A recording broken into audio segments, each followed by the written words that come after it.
Right, so be starting the stream in a second.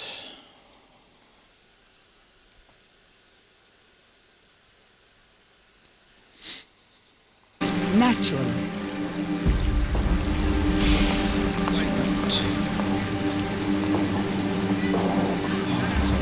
Just very first section of the game.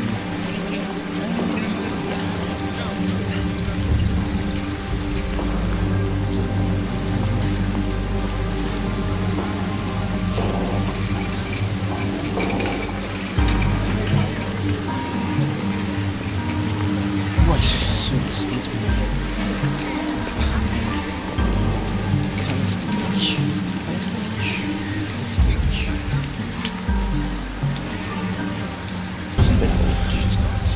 shadows or something. So in first versions, it's pretty cool.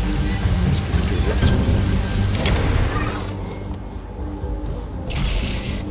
So I don't know, maybe I should act, but Koro is the guy who tried to hold us up and is seemed to be after me, but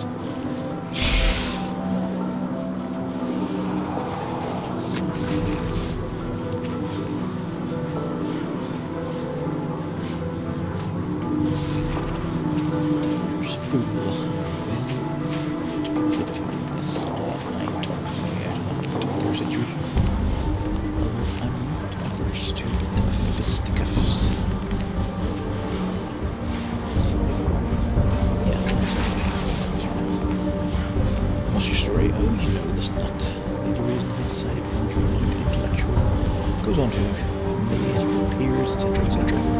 That's necessary as a figure. If it's gauging your interest, this is why I should read. Of course, I'm exceptional. My story is less so. You don't bore you to hear it, no doubt. So she's being portrayed as not entirely trustworthy, but I chose her over the other guy because she's got a sort of scientific outlook which I like.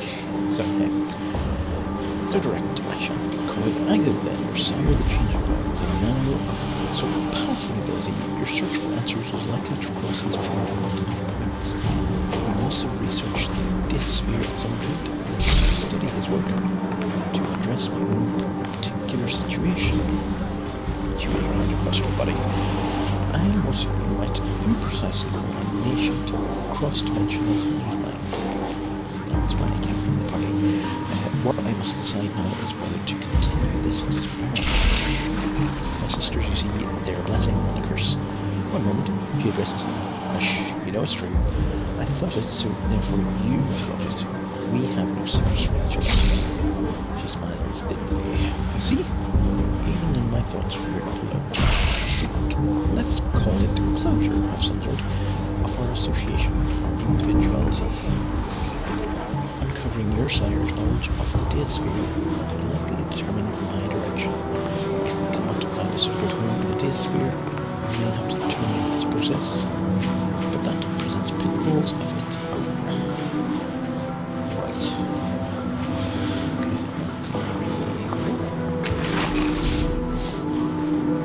Curiosity. She clears her throat. Some prior world succeeded seed of the atmosphere and near space with a vast network of computational and informational devices. I believe the ancients used this network to communicate with each other at great distances, and perhaps through space and through dimensions. If this latter application especially interests me, if I can find such a structure within that space that enables a more direct mind-to-mind communication that will allow a true joining with my sisters, well, I would be happy to transform into the flesh. Though it will serve me well, but is such a thing possible or even advisable? These are questions I have not found the answers to yet, if such answers even exist.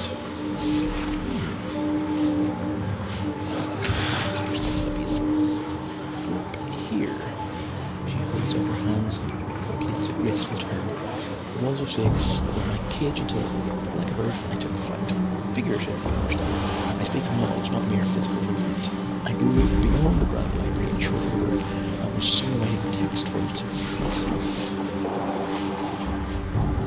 We already knew this, but hey, let's be thorough. They're me.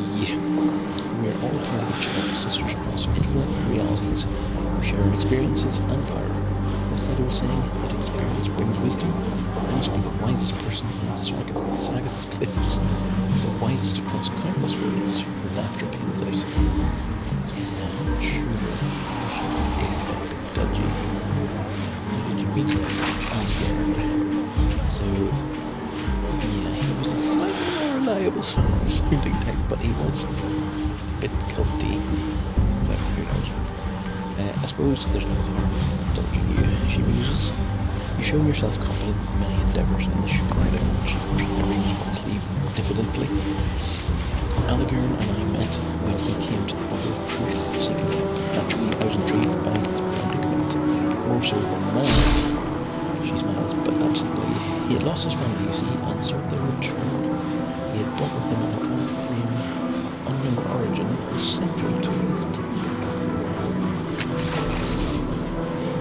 Stuffed shirts at the order were more interested in picking apart Allegern's story than they were in examining the frame he brought. The task fell to me, so I never took it. And for that, Allegern bitched chanted with me. So we became lovers. He was pleasant enough in bed, I suppose, but he lacked energy and enthusiasm. And the crying, she rolls her eyes, arm through dramatically across her forehead, his pitiful childlike sniffling when he thought I was asleep. She shakes her head in disbelief. Now she can't go close. So exhausted. His family was gone. There was no more hidden time, and I learned nothing worth telling him. We saw the end. I moved on.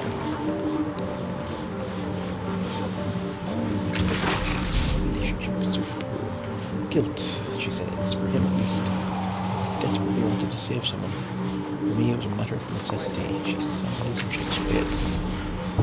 It was my own research that led me to this state, but despite access to a thousand roles, I was no closer to achieving my goal than my sisters were. Ever closer to plotting my annihilation. You see, in an effort to extend my life, I chanced converged on myself. And it's true, some of my echoes seemed to become sole survivors, or to rule over the rest, and so I saw a way to return to my base state, if you will, a way to control my future. Happy relationship with their sisters. I had found some notes after Sires. I was thinking of a machine capable of merging with multiple selves, concentrating various minds into a single identity. Naturally, it seemed a welcome solution to my predicament, but is accused as to its location useless to the utmost degree, she frowns. Allegern had met the man once. It was more than I had to go on. I was feeling less than patient. She waved a hand merely. From there, you know the rest.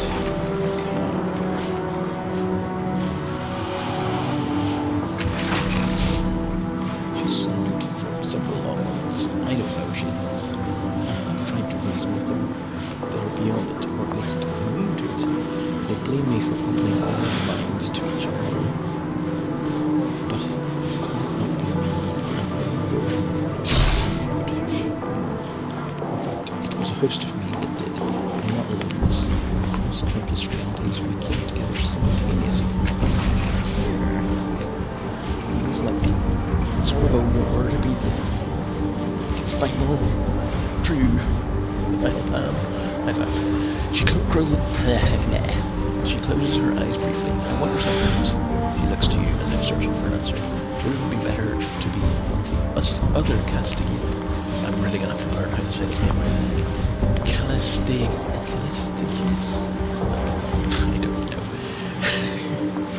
To have no choice in the matter but to be connected without my prior knowledge or consent. To have my memories and my secrets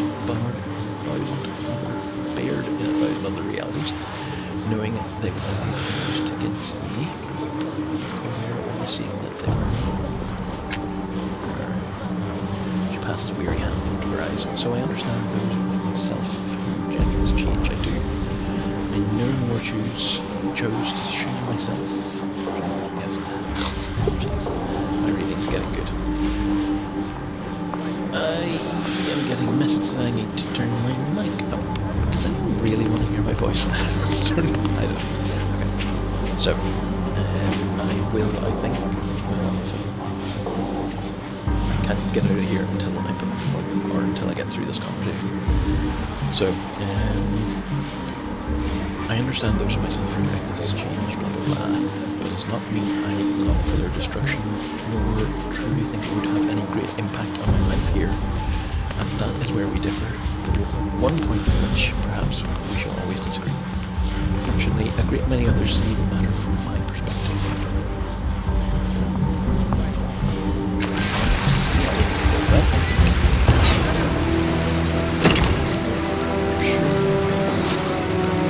Master volume. Let's take it down to 30. Save and close, and yeah, if anyone can. Okay, let's go. Right, let's head out.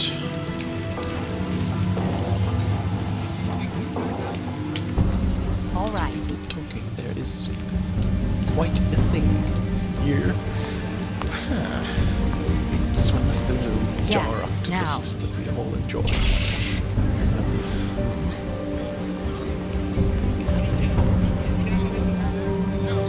Of course.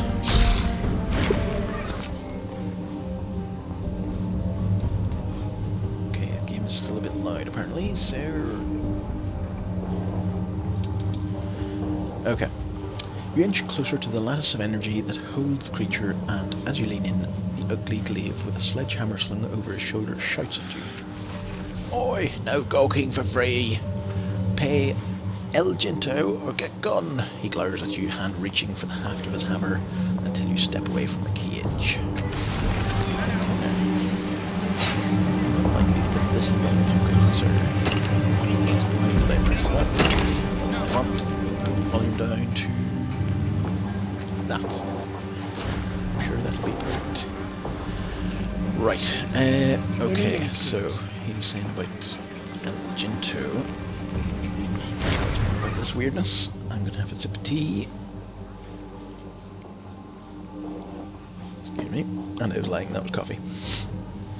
In front of you is a weary traveller whose grim visage is mostly obscured by a pointy hat. Sure it is. Upon closer inspection, the lines of his face indicate he has seen much and has many tales to tell. Okay, hello there, friend, he says. Here to see the... oh, jeez, these words. Nycthemeron? Here to see the Nycthemeron, my friend in the cage over there, or are you just looking to spend a word or two? Let's see. Let's ask a couple of questions about the plebetland. He's far from mine, friend, El Ginto says with a raspy chuckle. As you'll likely see if you get too close to his cage. He tips his hat to you. Go on, ask your questions. 1 second for a sneeze break. Right. Okay, well, let's start with the obvious. What is that? A biomechanical union of stubborn curiosity and frothing malice. Hey, it's like me. He says, who made them no one can say, but they cannot be trusted or befriended to cross their paths or thwart their incomprehensible whims, and they'll kill you if they can. Okay, male. Could be female, or genderless, or many-gendered. Who can say, I have our friend imprisoned, and I feel better about it, about the fact if I don't call it him, it. Yes, butchered that sentence nicely. How did you capture the creature? I suppose you could blame luck, he says. Little early to call it good or bad, though. His eyes seek the sky as he begins his story. I was working on, well, call it a trap, in a valley through some...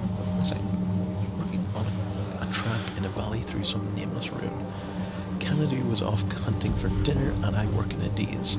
Always do when I'm concentrating. A smile flits across his face. Near sunset, the trap was still in pieces, and I heard Canadu roaring my name. I turned just in time to see our guest bearing down on me. The creature's volley of molten energy cracked off the personal barrier I left active while building the trap, but I knew it couldn't hold. Then Canadu left off the valley edge into the Nycthemeron's back, bashing it with his hammer. It shrieked, and then night fell, and the creature went still. Night fell. Okay. I worked a touch frantically, I admit, to finish the trap. It hadn't been designed for a guest, but as you can see, it worked. You get the creature identity. Fair question, he says, casting a lazy glance back at the cage. But a longer answer, I'm not as interesting as I'd like. So let's say the trap is more collapsible than it appears. Okay, so there must be some sort of weird dimensional stuff.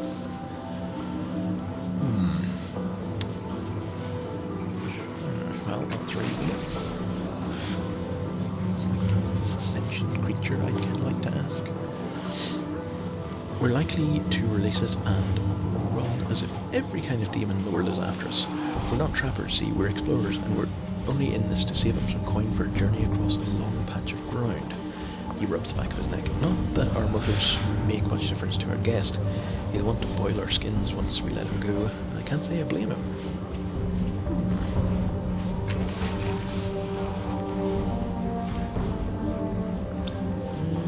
Well, I am looking for that. Let's have a look at it. 25 shillings. Yeah, let's persuade. So this is the spending effort.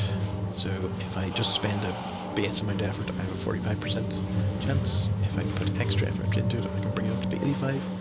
But I think I'm not too bothered at the minute, and I failed it, so oops. Okay, got to recover our costs, friend, he says, shaking his head with near genuine regret. Road supplies, hammer repair, artifact recovery, that was a big shadow. Cage maintenance and the like. I can't lower the asking price by a single shin. Okay. Looking for someone to compare. It must be in desperate shape if you're patrolling the circus talking to strangers, he says. Do you have a piece of the device? Might be that I can offer you my opinion. I don't have anything on me. Ask him to come and look at it. Kennedy would never forgive me if I left him alone, he says. He might end up having to talk to someone. When that happens, he's in a mood for days. He rubs the back of his hand across his mouth. I take it that means you don't have it on you. No. Can't help you fix something I've never seen. Sorry, friend. Okay. Right. Maybe we'll come back. Again. Get it. Fine.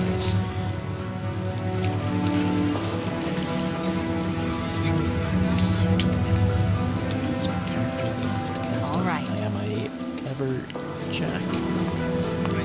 He's just wandering out of it. Yes. I will name my child that. Let's have a look at this. The machine towers above you like a dagger driven into the ground by a giant. It seems much older than the surrounding buildings. Your hands itch to touch the array of dark panels scattered around the machine as if they've touched them before, which is a plot point in this game because I am last cast off a sort of host previously to this guy called the Changing God, who uses other forms to essentially live forever. And then the forms that he used become their own sort of sentient being after he's vacated the premises. So yeah.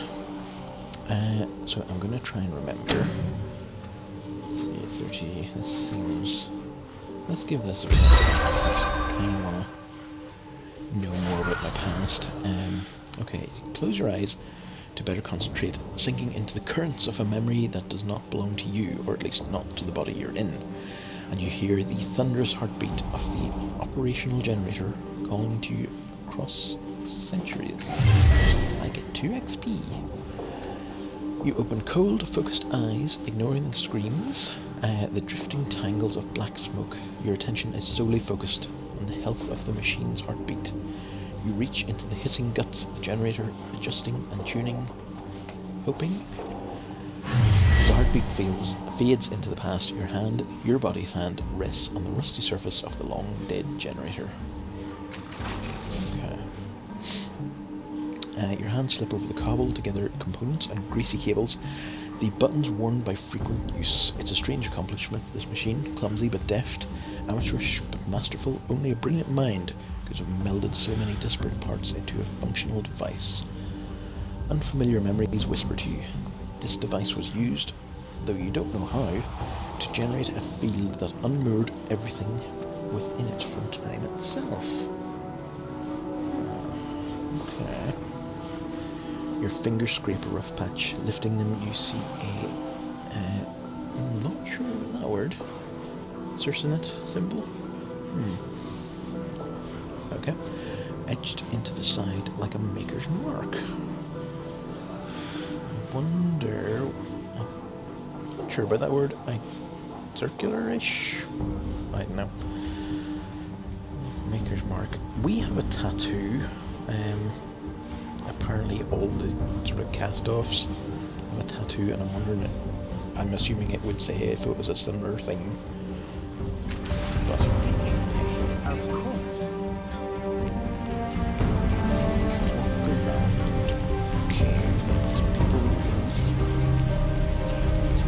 In this world, then. This is such a tense scene.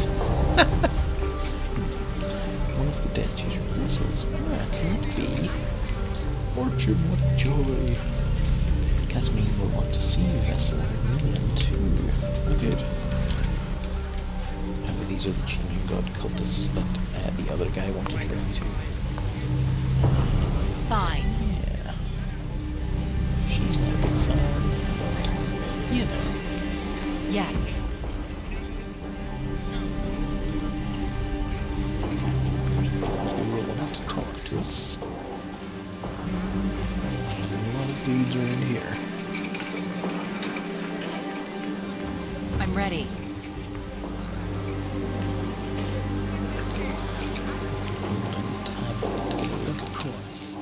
Everything in the region. Various devices clutter with 3 tables and stalls, which, as if objecting to the proximity of their neighbours, that means they are ciphers. This guy obviously says ciphers. Something. Right, let's have a look at what's going on up here. Overseer.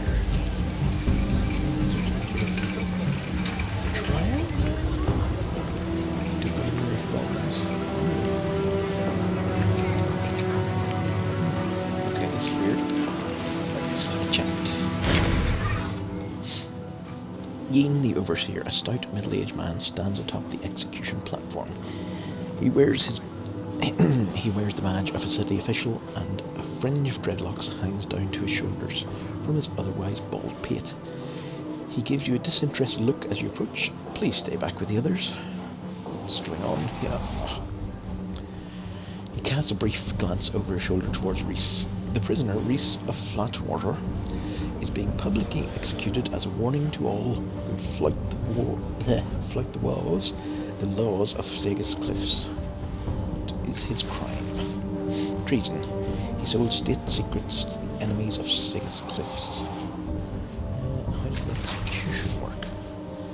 Another rustic. It's very simple, ma'am. Our nanos induce in him a hallucinogenic state. In this state he experiences visions, nightmares really. He speaks of the things he sees. His words become flesh. As they leave his mouth, we shape the flesh into a human-like form, the death you see beside him. Okay. He gestures towards the hideous figure, which looks to be made from rotting viscera. As more strands escape his mouth, his death wraps them around him, and they slowly crush the life out of him. Okay, that's not very simple. That's like you could spang him over the head with a steel bar, but you know, once the condemned is dead, the devourer of wrongs will eat his corpse. Lovely. Okay. Thus upheld in Seeks cliffs. Okay. What do his words mean? Some believe there is wisdom to be gained from the rantings of the condemned. I've never gleaned any. Others say that the torment of the condemned, say the title, win a prize, means nothing, but it deters would-be criminals from committing offences of their own. I have never noticed that to be true either.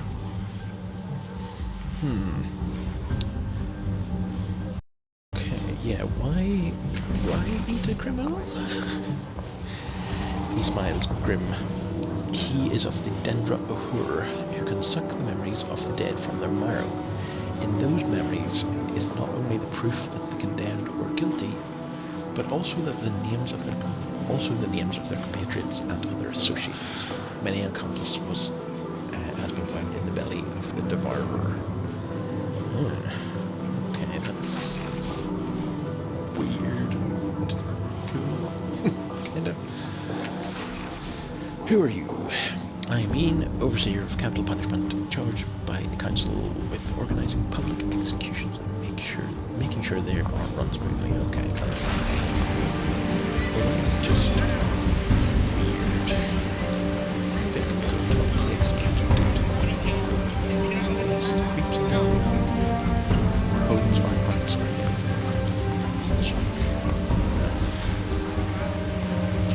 It's just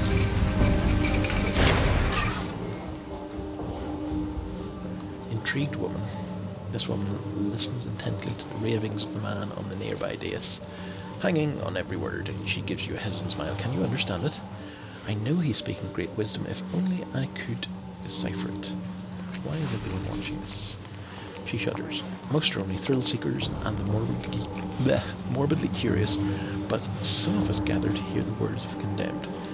They are said to contain the most sublime truths, for they are born from the dreams of death. We listen and try to understand their meaning. Fair enough. Oh. Fair enough. Yes. I'll go and have a big chat. Okay, no, I can't do correct. Who is this? The overseer. No, wait a second. Levy. This man is large and broad-shouldered, and his steel armour is painted in the silver and indigo colours of Sagas cliffs. He seems to be an ordinary soldier or constable of the city, too ordinary perhaps. As you scan his face, you can see that his features are plain, forgettable, and almost generic. This man is NPC. Not only that, his eyes are a little too large, anime NPC, and his smile too firmly fixed upon his face. Are you the city watch? Soldier peers at you, smile never leaving his face. You must be a stranger to the city, perhaps from one of the Autochthonous tribes along frontier. Allow me to welcome you to Sagas Cliffs, visitor. He speaks the final word like a title, almost an honorific. I am Levy. You may rely upon me and others like me for protection and assistance at the discretion of the council and the slave families. Okay, slaves. Time for a drink of coffee.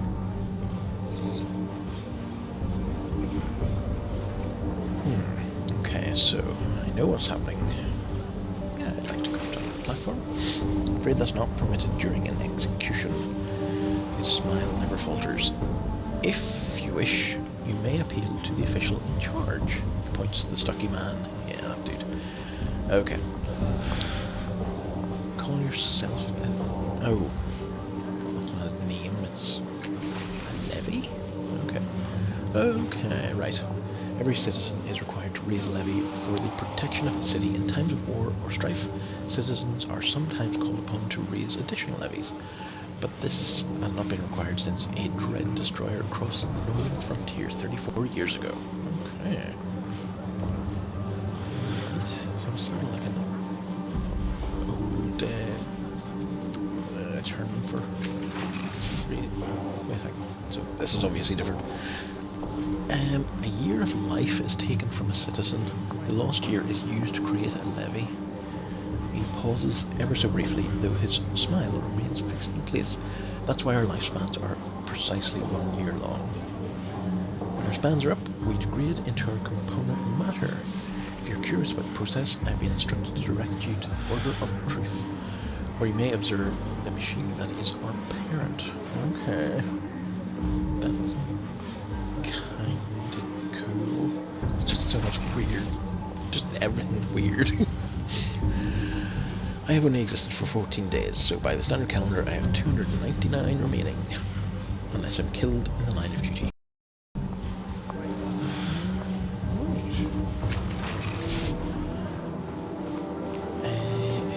So, if you saw the face of this man on the streets of the city, you wouldn't glance at him twice. His features are utterly ordinary and forgettable. Not too ugly, not too handsome. It is, indeed, almost like he is an average of many thousands of men, their idiosyncrasies and imperfections merged into a bland middle ground. Hey, it's like the way I speak. The exceptions, of course, are the eyes, which are just a bit too large for the face, and the fixed, ever-present smile. Taken together, the man's features give you a vague sense of unease. So these guys are kind of like replicants. I forgot what I asked. Who are the council and slave families? Do they govern the city? Indeed, so each slave family sends one representative, usually the head of the family, to sit on the council. We are required to follow their commands. Okay, so you serve the council of the people of the city. Yes, that is correct.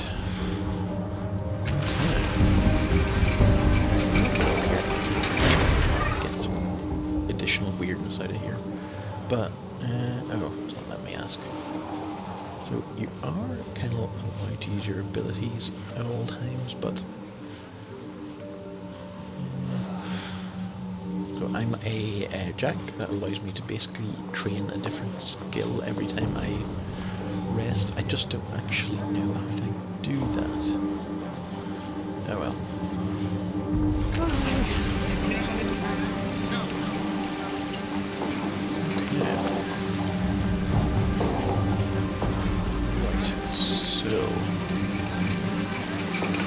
All right. Is there like a quest log? Check. Keys on.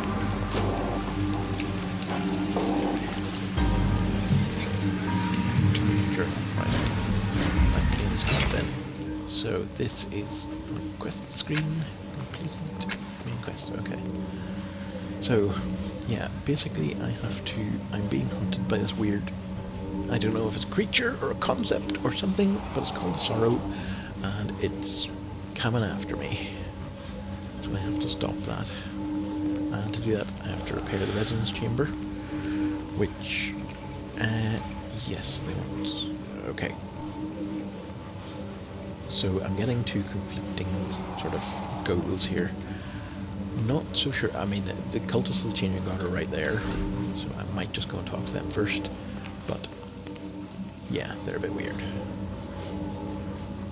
If I should... Okay, these guys seem to be selling books and scrolls. Okay. And that is equipment, armor.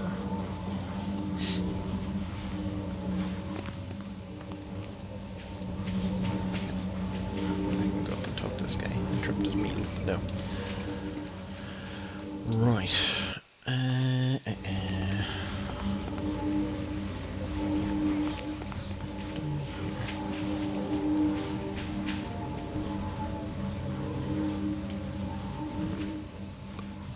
Use memories.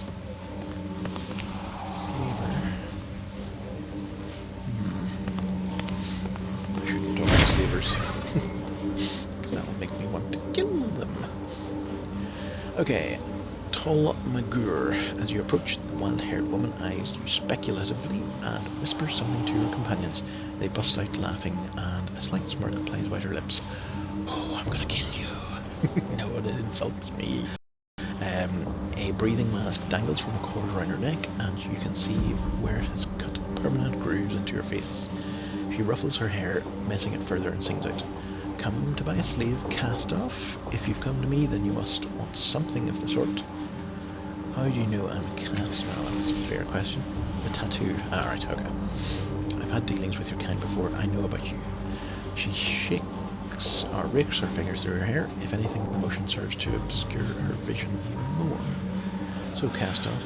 I have the information you might want. Of course, it comes with a price. Yeah, that information. What do you know? You think you'll get it from me that easily? I don't think so. I know your type. You cast-offs, not one of you can be trusted.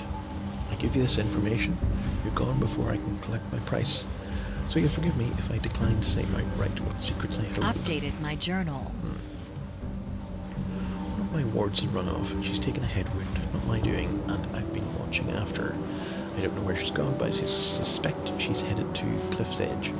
Plenty of other urchins clamouring about the place, and she'd find it easy to blend in. Sadly, my troop and I are detained here, so we can't go ourselves. She's a scrawny child named Rin, head wound, but it's got covered by dark curly hair. She has a little necklace around her throat, baubles about her gods. Not sure what that is, but I can take a fair guess. Go get her for me, and I'll tell you what I want to know. But I don't even know what kind of thing it is you might know. I don't want to do anything for her. What can you tell me about yourself? Truth. Yeah, let's ask about that. Slavery. It's not so bad, not horrific. Almost no one sells them for parts anymore. That's not so bad, is it? Fact is, most of them go down to the Bloom, where they can work off their debt to society by opening a mall or two. It's not a forever thing, it's a punishment.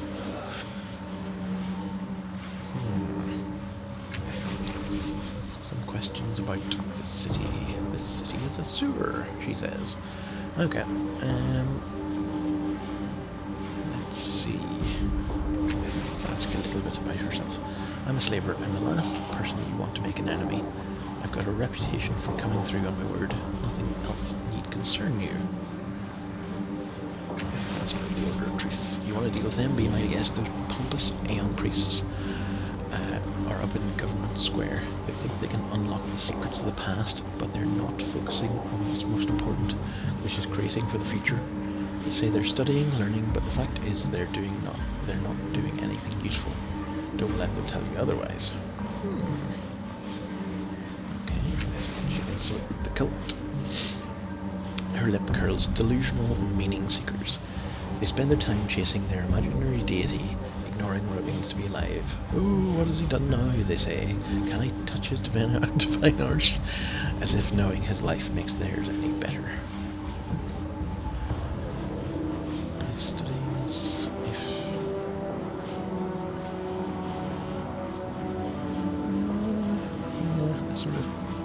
Combination of 2 and 3, but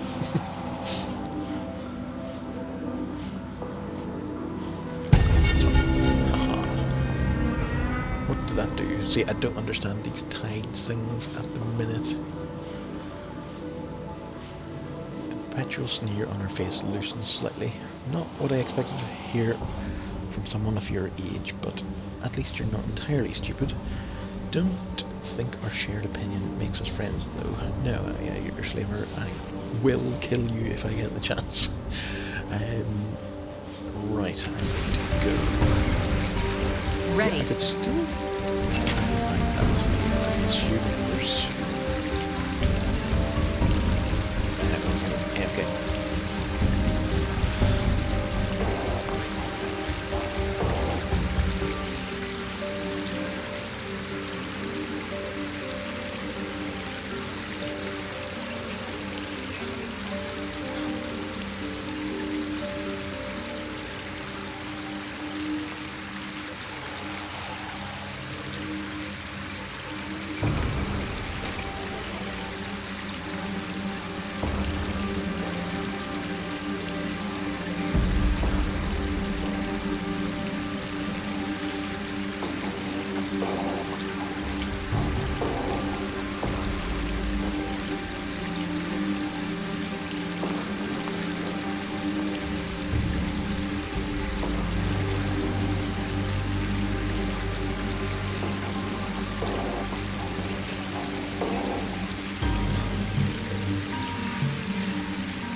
Sorry for the pause, folks. I'll be back in a minute because I just have to do some tech support.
And I'm back.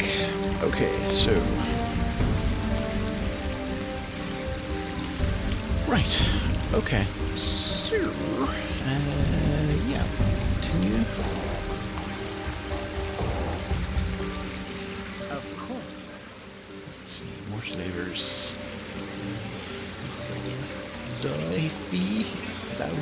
Zaufi. Sculptor. So...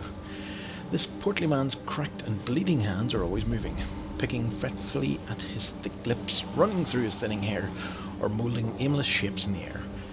His clothes are marked with paint, dust, dried blood, and clay. His eyes brim with frustrated tears as he studies the strangely familiar sculptures arrayed around him.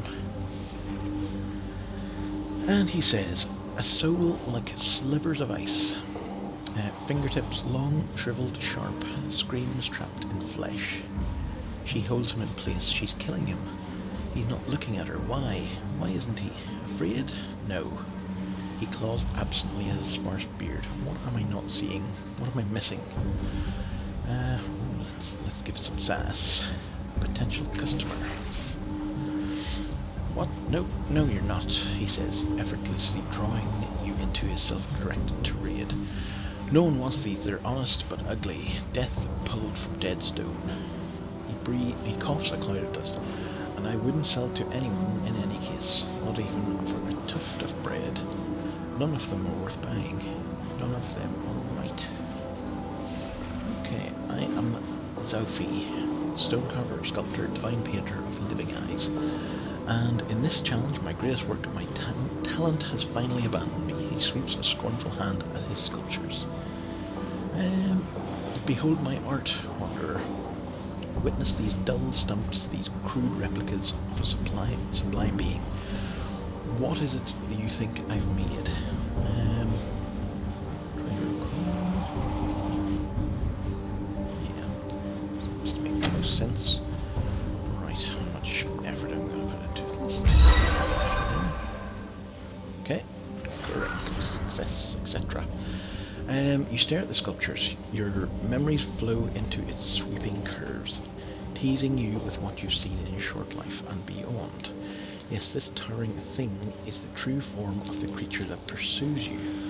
Zaufi has sculpted the sorrow. You don't realise you've spoken out loud until you hear Zaufi's gasp and see the tears in his eyes. Yes, sorrow or even grief is present in the work. I feel it. But where? I cannot pull it from the stone.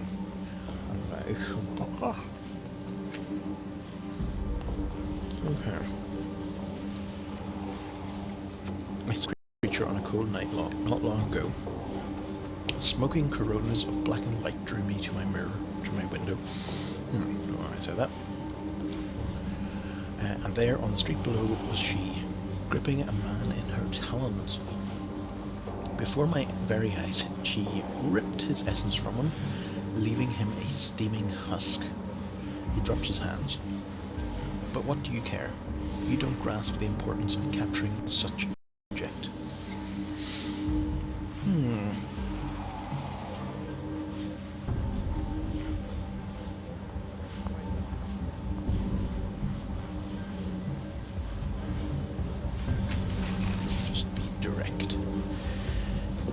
stares at you dumbfounded. You think I'm trying to sculpt the killer? He says and immediately corrects himself. Of course I am. I've succeeded, in fact. She is beauty and vengeance incarnate. What artist worth his metal couldn't capture such a being? Sophie clucks his tongue. But she doesn't need to be remembered. How could anyone forget such a lethal creature? Silver tide. Yes, I must really try to find out what the tides, sort of how they perform. Now, the source of my ruin is this damnable man. He points at a trembling finger at the faceless human cradled in the statue's talons, a charred, oddly familiar pattern etched on the stone head. So this is the sorrow catching up on my predecessors, I take it. He stared eternity in the face and did not blink, but he will be forgotten unless I capture him here. I cannot do that unless I know what drove him. Sophie swallows. The moment he fell, I ran for the street, but the Dendra O'Hare claimed his body and took it away, probably to their foul chapel in Underbelly, and I'll never know who he was. Dendra O'Hare, I've heard that, and I've already forgotten where I heard it. So, let's go about this just to refresh my memory. The guys and stuff? Yes. Okay. They're a cult and a curse. They would have you believe they exist to preserve the great works of humanity, to celebrate life. You may even believe them until you smell their breath. The truth is that they squat in their own underbelly chapel, eating corpses and claiming it gives them power. Okay. It is eaty dudes. Dendra O'Hare. How many statues have you made? If only my efforts could be limited so. I've sculpted that blasted monument in marble granite. I painted it in oil and blood. It even followed me into sleep, where I weave the scene from clouds and dream stuff. A frustrated tear rolls down his cheek. Even those were flawed. What else you can do to remember? What a surprise, Sophie said with a ragged, scornful sigh. Yes, let us ignore the incandescent flare of this stranger's brief life and focus on his murderer. She's so much more glamorous. Okay, we're annoying this dude. So, that's how I proceed in life. He grips his sparse hair as if it's going to fall out and glares at you. That's what you want, isn't it? That's what everyone wants.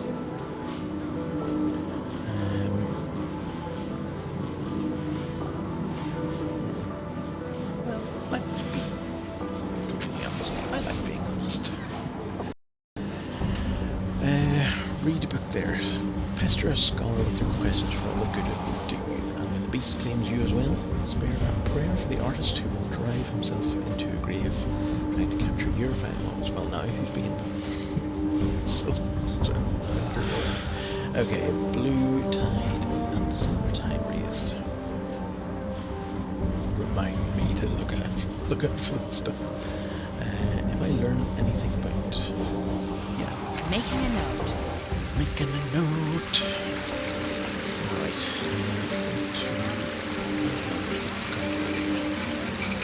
As you wish.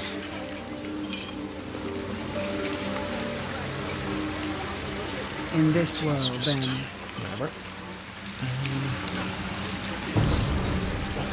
Fine. How much some ciphers cost? Prata. In the shadows cast by the folds of this merchant's cowl, you glimpse hints of verdant chitin and amber mandibles. Oh yeah. Erupting from pale human flesh. Her voluminous robes cannot hide the fact that her movements are off, as if too many joints inhabit too little space. But her voice is a warm, tumbling flood of spoken thoughts and impulses. A fair afternoon too. Warm, isn't it? Something begins humming in one of her many pockets, and her brilliant, multifaceted eyes flicker towards an invisible point in the distance. Well, not as warm as it could be, but this is the warmest minute of the week by a considerable margin. Oh, you have one of those tattoos too. Anyway, can I interest you in its prime artifacts, dusty relics, numenera of uncertain origin?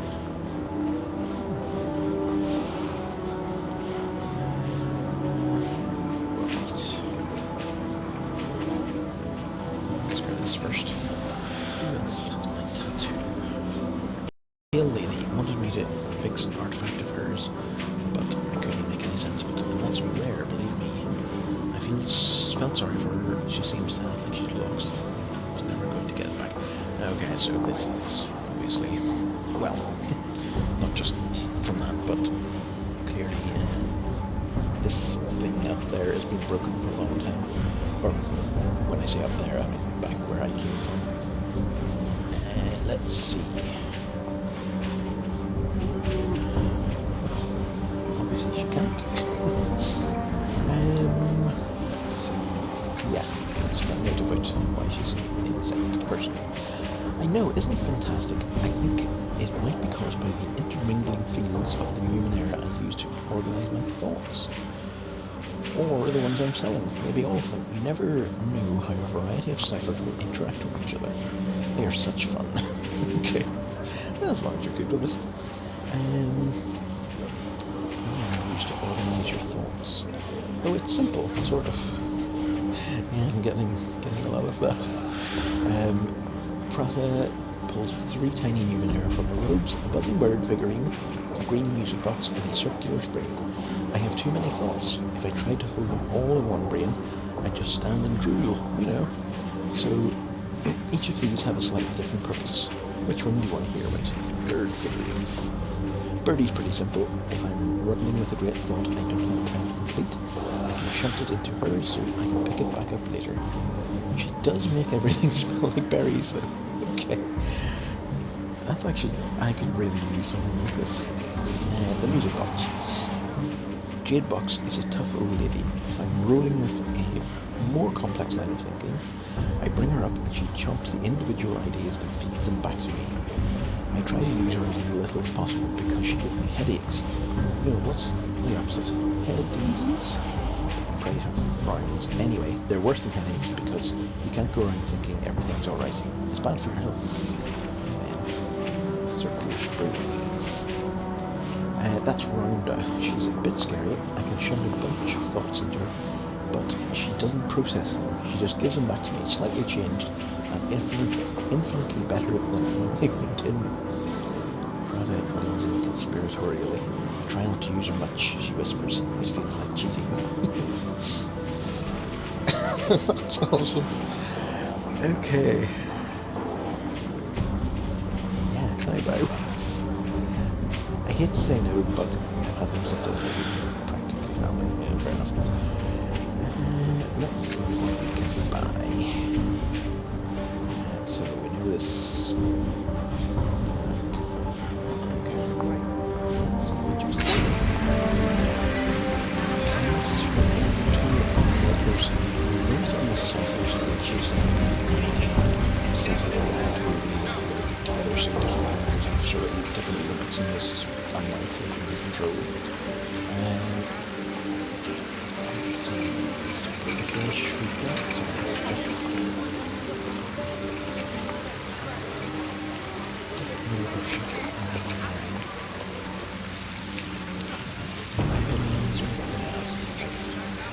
Probably doesn't matter because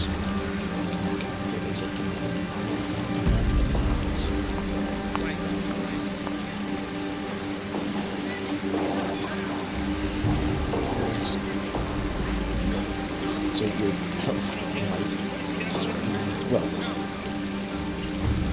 that's actually different how they're playing here. I sort of just realised I haven't really got anything yet. Yes? Let's see, where's the character screen? So there is a health system, whereas in the tabletop game it's all based on you know, these stats here, your might, your speed, your intellect. You spend that and you get tired out and theoretically dead. So yeah. Okay, let's see what this little git has to say. I mean, that might be presumptuous, but children are kids, at least in games. The child skids to a halt and rubs his forehead with a grimy forearm, leaving arrow tracks of dirt across his ruddy skin. Hey, Shubba. He pants, shading his eyes from the sun and grinning up at you. Never seen you before. Ah, well, it's exactly what I want to know. What does Shiva mean? Huh? He says. Curious light enters his eyes. Really? You never heard it? No, I've never heard it. A nervous blush colours his cheeks. It doesn't seem like he's afraid of you, though. It's not mean. Not really. It's a nickname for adults. Jeremy glances at your face and goes for it. Some adults are nice to kids, eh? Pat the head, here's a flower, bit of nash, whatever. But some aren't so nice. They curse, they shove us aside when we're in the way. Kids remember shoves more than smiles, right? So, shove up. Okay. Do you like the market? Not always, but it's better than school, eh? And I like watching Zaufi make sculptures, the ones that go sharp and curly. Reminds me of the monster on the side of Scarahall. Is that a building? Yeah, Shiva. Jerem says, chuckling. It's just a building at the centre of town. 1,000 hands tall, with a mural on the side like Zaufi's sculpture, but flat and in purple rock. I don't think you're going to miss it if you're looking for it, eh? So you could get a better look at the sorrow you've only seen in the form of some tentacles. What was that? Was that just... Yeah, that was just getting XP.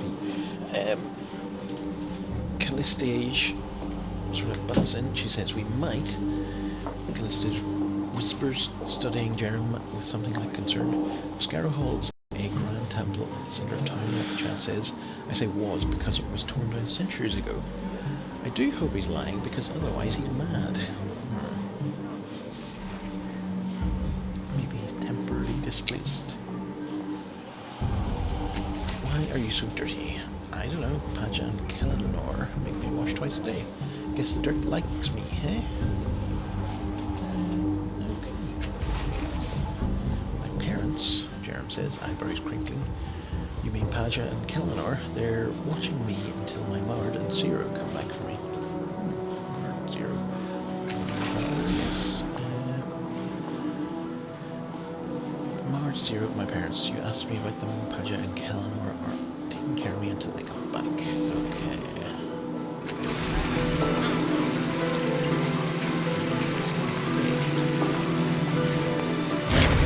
Find out more about the kid and why he knows about a thing like that. Okay, Paja. This couple stands together. Their shared gaze fixed away from you. No words pass between them. Instead, they share a silent language of tenderness. Their bodies turn subtly towards each other, forming a private space between them. His hand reaches for hers, and without looking, she claims it. Still looking past you, they smile together. His is a curving line carved in oak. Hers is unabashed and radiant as a lantern on a starless night. Okay. Well, nice for some. Okay. Turning, you see the object of their attention, a young boy darting between the stalls and playing in the dust. Each distant, exhilarated shout widens their respective smiles and tightens their grip on each other. Let's see. Just in case that puts him in trouble or something. Yes. Is that your son? And he says yes. So he doesn't think they're his parents. Do. So, yes, he says firmly. He's still watching the boy, but a wary stillness has spilled into his posture. Paja, she swats his shoulder, and there's more punch than playfulness in it. Not yet, she says. We adopted Jerem, and we're waiting to see how he feels about that. Aren't we, Kellenor? His eyes flicker stubbornly, but he does not respond. Well, Kellenor have been together for years, Kellenor says with a glint in his eye. And we knew we wanted children, so we tried and tried. We tried a lot. Some days I barely had time to put on my clothes before Kellenor took them off again. Okay, so how much more of this do I want to hear? Yeah, okay, let's just get into this. Paja raises her eyebrows but continues. Well, there was Perkel practically falling asleep on the shift, forgetting his trousers half the time, and me with nothing to show for it but a glow in my cheeks. Clearly, we were working in the barren field. Or faulty seeds. Kellenor, deadpan, does run in the family. So we decided to find a child who needed a home rather than getting old and trying to make one of our own. That answer your question? Do I ask? Yes, always. Paja says, swatting at you, I like this one, Kel. She hardly blushed at all. She leans in and lowers her voice. We get asked this question a lot. Right. And finally, we found that being explicit about the process usually makes the questions just melt away. Okay, fair enough. Okay, let's find out more about him. You know children, Paja says, with a brief, unconvincing laugh. Mine's like an open bag, catching every bit of truth that gets thrown their way. Pay him no mind. What brings you here? Jerem likes it. Kelmer says, the stern expression around his eyes softens somewhat. We don't have much time between shifts. Our money to spend on fripperies, so we bring him to the market and we can watch him play. It's better than a night at the theatre. Kelmer raises their clasped hands and kisses their bruised knuckles. Okay, I'd like to ask a little more about what they do, but okay. Of course. So I realise I'm not making any progress in the story, but it's kind of like... On it. Get into tiny stories and there's some cool ideas going on, even though I didn't find out much about what was going on there.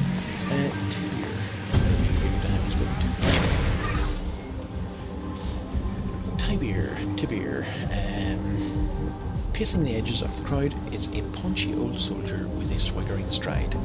At the moment, however, his jauntiness seems overshadowed by worry, and he alternates between watching the execution and searching the crowd as if looking for a miracle. Then his eyes light on you. Well, I am a miracle. I say.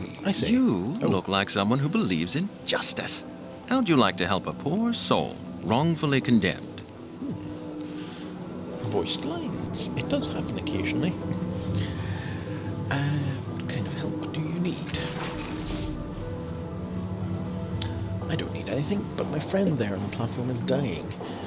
The nightmares his executioners have induced in him spill from him with every word he speaks and wrap around him like a snake. He glances at the execution. I know there are but a few strands round him now, but in a few days' time they'll choke the life out of him. I cannot imagine a more horrible way to die. Yeah, it's not great. He pauses. Well, that's not true. I have an imagination. Shame a sailor. He leans in. You'll need to be swift and willing to hold justice above law, but there is a way to save him if you hear me out.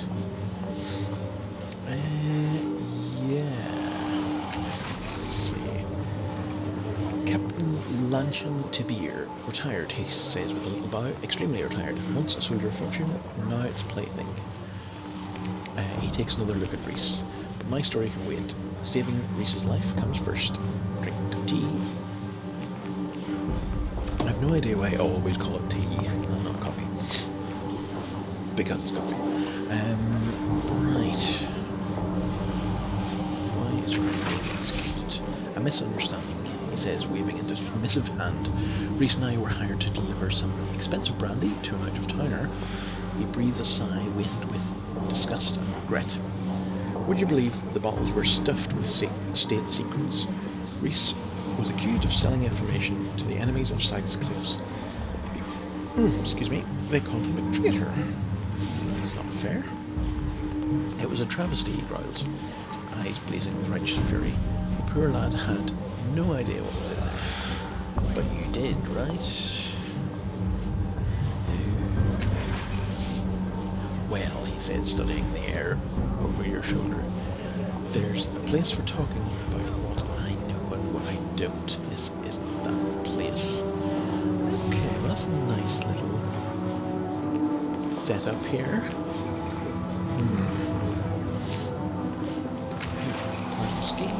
Okay. If you were part of the scheme, why aren't you up there with him? He replies. Look, he says, shrugging. I was taking a piss when they came for him. Went through the back window and scampered up to the roof. He shakes his head. I watched poor Reese being led away from my hiding spot. Swore I'd get him free. I hope it's a promise I can keep. So, I mean, if he is telling the truth, and it sounds like he is because he admits to the whole treasony thing, should I help him? My instinct is to say yes, because while he was doing a crime, that's kind of like, well, A, I definitely feel like Reese should be out, and B, the punishment seems not to fit the crime. But hey. Why are we helping Reese? Okay, is friendship not reason enough? He declares, then his shoulders sag. He hangs his head. Actually, truth to tell, there's more to it than that. No, I'm partly to blame for him being up there. That gives a strong motivator. Okay, then that's fair. Want to talk to your friend? Are you mad? Tiber sputters. It's an execution. He's surrounded by levies. They won't let you go near him, and even if they did, he's out of his head. You'll get nothing but gibberish from him. Seems like a step towards the goal. Tiber holds up his hands. As you wish, just don't say I didn't warn you. The levies are not to be trifled with. Right, what's your plan? A simple one, but it requires nerve. Listen. He lowers his voice. It would be nothing for someone of your noble demeanour to masquerade as a city official and ask the council clerk for an archived copy of an old stay of execution. Once you have it, I'll write out a fresh one, and reads his name. Then we'll present it to the overseer there, and poor Reese will be set free. Okay. There you have it, a foolproof, risk-free plan.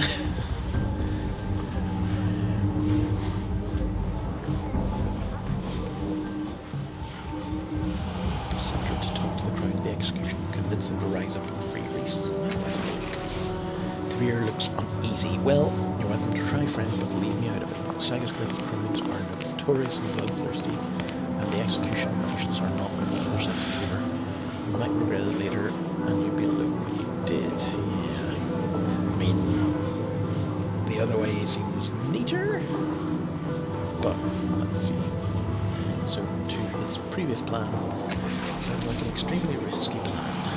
Not as he said, waving a hand. Couldn't be simpler. Just be calm, confident, and wear a winning smile. He gives you a winning smile.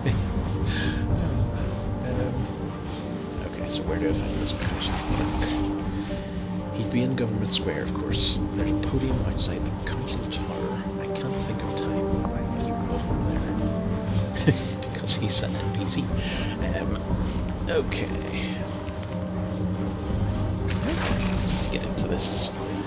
Excellent. Then we'll need a proper story and a badge of office. Unfortunately, I've left the first. I have the first and can buy the second from Sangolin, a clothing merchant in the Government Square. He folds his arms. Once you have a badge of office, you'll need to tell the council clerk that you're from the Judicial Oversight Committee. Look in the commutation of capital sentences.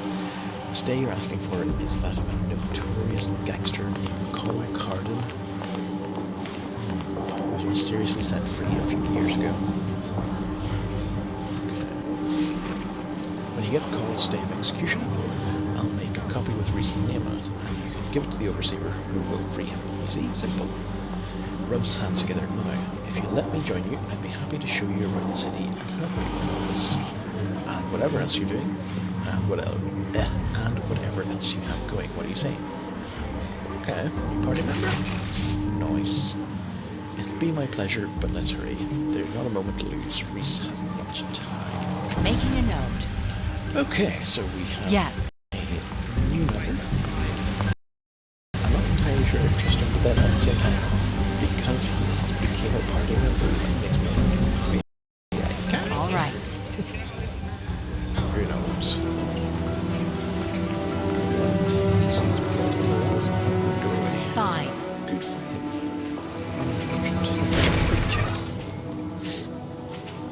Okay. The stall says the arming room, buy, sale, and trade. Under the awning, a skinny man with stooped shoulders, and a concave chest is cleaning a filth-caked weapon of some kind. He salutes you with a greasy hand. Done in a moment. Have a look around. If you need anything, let me know. Right, let's have a look at what we got.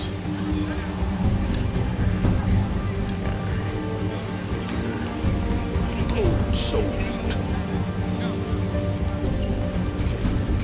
Bird. Cool. Mace. Face sword. Shield. Custom trench. Sword. Crossbow. Shield.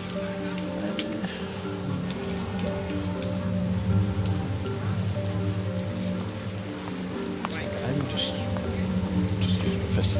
Maybe it'd be better just to, yeah, it's very cheap. I'm gonna grab it. Good balance. Well, let's get to it. If you can. Oh, maybe I can't. Well, I can't. So, right. That's the first time I've bought it. So I'm assuming I did it right. Character sheet, party inventory, journal, area map. Area map. Okay. Just head on to the square. Absolutely. I mean, I've got to talk to the genocide, right? Okay. Tiny chocolate cake. Genocide. This burly, armor-clad figure stands almost motionless as you approach. He regards you silently through his singular eye. Can I zoom in? No. The studs on his arms and the blades on his shoulders are stained and pitted with age. When he speaks, his voice is muffled and artificial, a hollow grumble that emanates from the entirety of the helmet. I am the genocide. If you ask, I must answer. Pass on then, and exchange no words.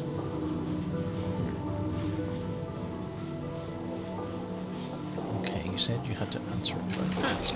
Why? From within the helmet you hear a grinding noise, the sound of teeth gnashing, amplified. Then the voice again, bleak. We sat at the river's edge and wept for the time that was. We saw nothing more to conquer, and yet our fears still drove us.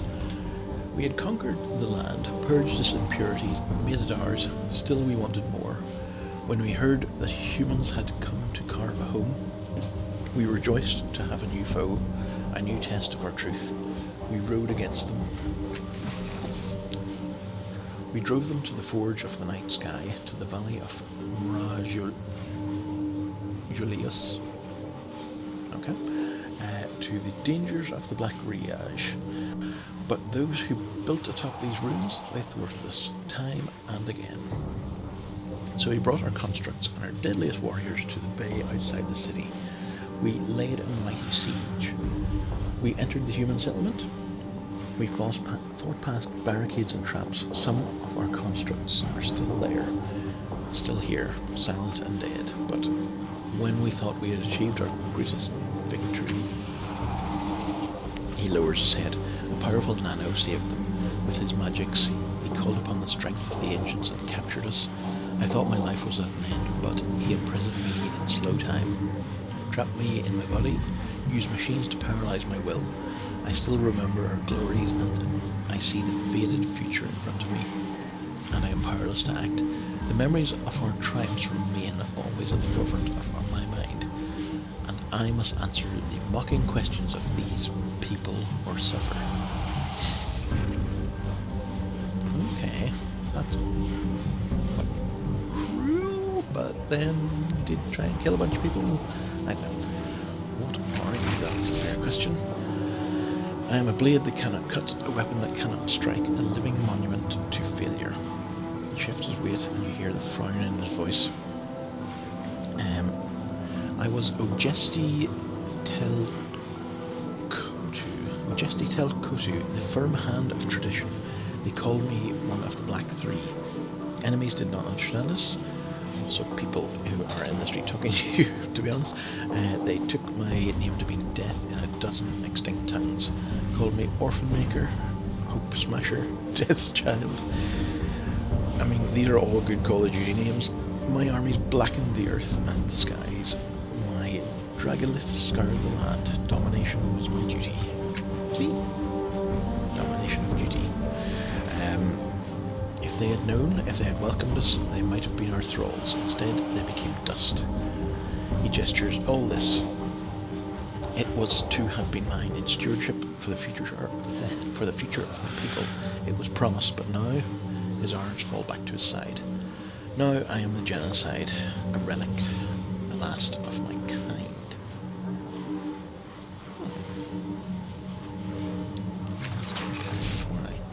I know of no others. Caligat Avnor, he who shares the truth and understanding, is dead. These names, Vustule Lo. The binding light of reason was destroyed. The underspine has fallen. My people are destroyed utterly, and our servant God speaks to us no longer. The clean lines of order and the glory of battle have forsaken us. The rest are dust. We rose against a superior foe and were outmatched. Only I remain to tell the story of Tabat.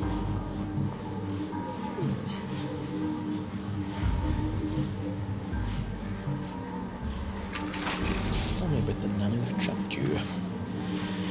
He found old knowledge and made his own. He created defences that we could not penetrate. Most telling, most effective, the shield generators.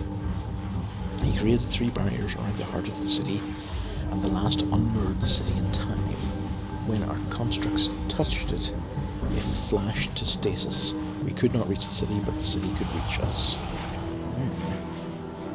You feel the tricklings or the ticklings of memory as the genocide speaks of the shields. He continues to talk, oblivious. Oh dear, was this me? Sorry. Or at least the changing god. Yeah, let's think about this. It's a patchy memory coming in still images and models. The relentless beat of the war machines as they approach the city. The reavers in the sky on their dirigibles. I gained XP. You remember fighting them on the parapet. You remember fleeing into the safety of the city. You recall making your way to the shield generators, cutting off the Tabat supply lines, and then the memory fades. The genocide watches you silently. Okay.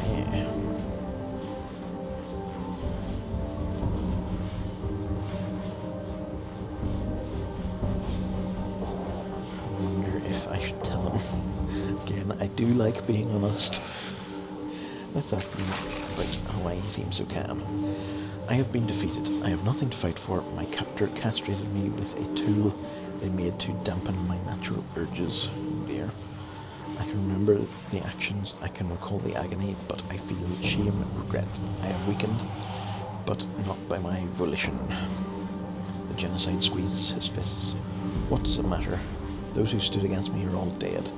I am victorious. I no longer fight with a blade. My weapon is time. He leans in closer. I do not die. I cannot be wounded. I am held like a beetle in the sap. Why would I not be so weak? He settles back. The underspine spoke of my destiny. I was to wage war onto the edge of the universe, but the universe keeps going, and so it seems must I. Someday I will be free. Someday. Until then, I am incorruptible. So, as much as this guy is a raging maniac, kinda want him in the party. I wonder if I can. Let's ask him about the people.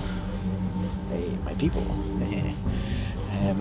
His voice is forlorn. Great warriors, we own this land. We served the underspine, and it served us. We sought truth and victory. We ascended to epiphany. We were pure, incorruptible, indivisible, even in disunity. We found strength in one another and proved bloody blades, but we fell, and the underspine fell. And so, too late, we learned a new truth. But I carry the old ways as a seed within my heart.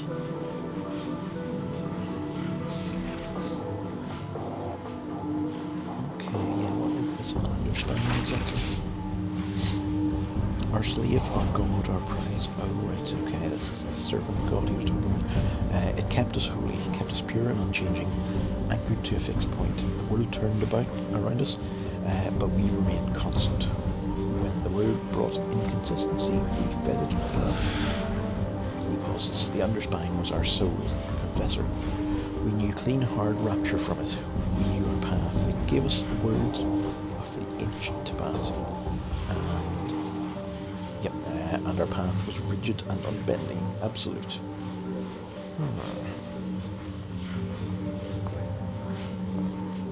An absolute path. We had no question about our duty and our goals, only the particulars. We raised doubts in the purity of utter certainty.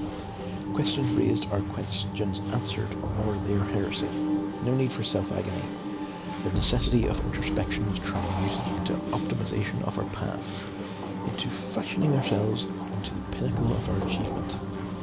Clear definition in life creates truth, not this pitiful shadow. There's the underspine. You would not understand. It was a machine, it was a stone, it was a cavern, it was a city. It was the direct voice of our ancestors. It spoke in our heads and in our ears and hearts. We heard its voice in our creches, in our daily instructions. Our God was true and strong and singular, not the fickle, inconsistent things of the modern day. So what happened to it? You can hear the frown in his voice. Sabotage, our failure. One of those under my command told me it had whispered defeat into his ears, as if it had sickened, lost sight of the true path. Given the question, the underspine denied this. My soldier was cast out, and I suffered the barb for his doubt. It was later, years later, that the underspine broke. After a failure, I have never been sure if the seeds of our defeat were planted in those days. He shuffles his feet. The nano who captured me, who nailed me to time, he used the mind seer to ferret out the underspine's location. I do not know if he ever found it in the world. He raped a genocide from me and mocked me with his sobriquet. I was not to blame. I will stand before the underspine and swear my innocence.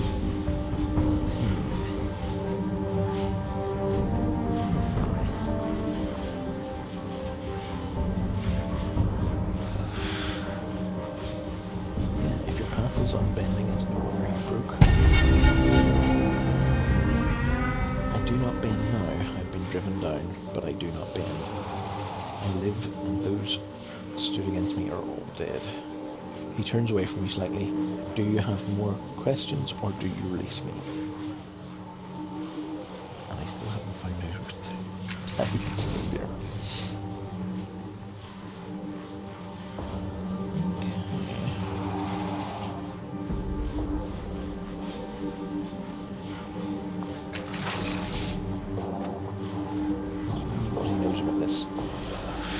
Okay, so it was the changing God who did it to you. Others have claimed this. I do not know if they say this to torment me, but if our enemy was a god, even if he was but once man, then to stand against him is to spit in the face of the divine. The Tibet were a holy people. Humans do not believe it, but our rights were sacred to us, as they were profane to your kind. We accepted the will of the ineffable. Any who still live may yet find the mantle of godhood. To be divine is to be beyond the rule of mortal ethics. Those who would be gods must cast aside these concerns if they are to turn against the old teachings. Okay. Let's just ask about shield generators because they're very strange. They unmoored the city in time, they severed our supply lines, they left us vulnerable and defeated us. The underspine strategy failed us. I began to doubt. The generators are unused, abandoned, their purpose forgotten. But the people of this city swear by our name, and our terrors are fresh in the nightmares. Despite the passage of centuries, they have forgotten the means of their salvation. This one beside me no longer functions. But one of the others is buried in the ground not far from here, and has not yet failed. It powers the clock around which those ridiculous fools prance. Okay, I assume he's talking about All should be right. tidy. That's good.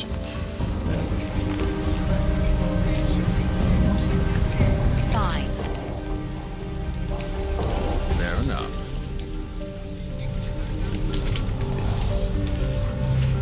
Is this what he was talking about? This structure is embedded into the ground. It was clearly not made by the same people who built Circus Minor. It looks as though the device extends deeper into the ground, below the road. Weathered runes are spread across the device's surface. Yes. This is a big glowy thing.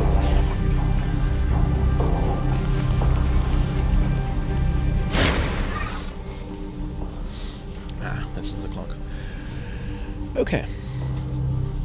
As you approach the clock, there is a pause in the argument the Jew next to it are having.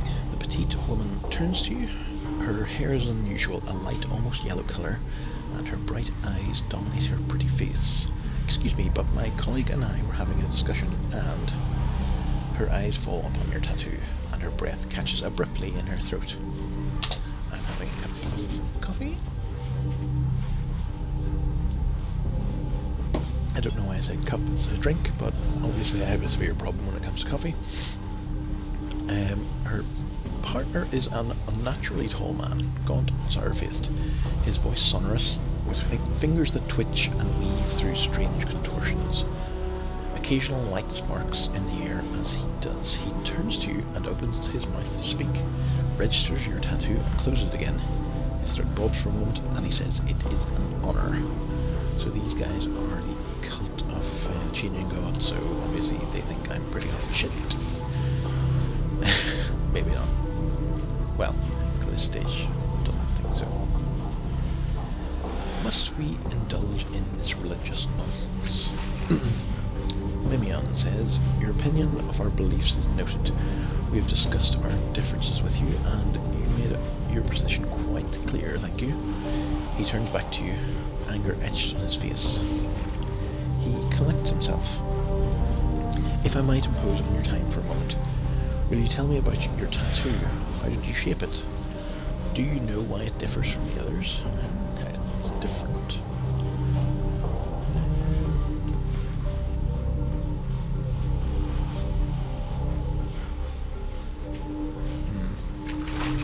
This one.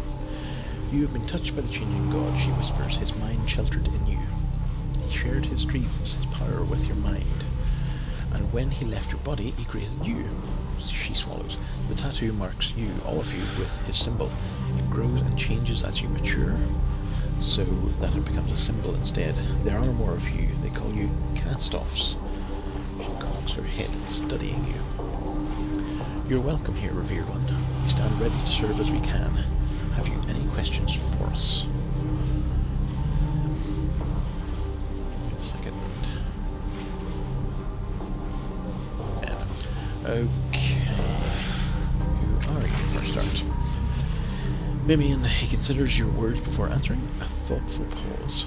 "I'm Mimian. I am one of the leaders of the cult of the Changing God in Sega's Cliffs, and my primary duty is as chief archivist. My colleague is Kathleen. She is responsible for the day-to-day administration of our encampment." Good for you. What can you tell me about the city?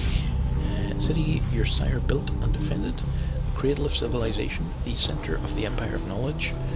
His eyebrows rise and his tone is effusive. "It is among the great works of humanity in the Ninth World. Built on the foundations laid by unknown creators, it has risen to become one of the preeminent cities on Garavia Sound. Garavia Sound, okay. Preeminent cities on Garavia Sound." He pauses. "It is somewhat to mention the latter years, to be sure. Perhaps if the Changing God were to return to lead us to glory. ... Okay. What do you know about sorrow?" She shudders and touches herself ritualistically on the forehead and on her lips. "A monster of deepest nightmare. I have heard that it wants you dead. Every one of the Holy One's creations, all dead. I don't know why, but it hates you."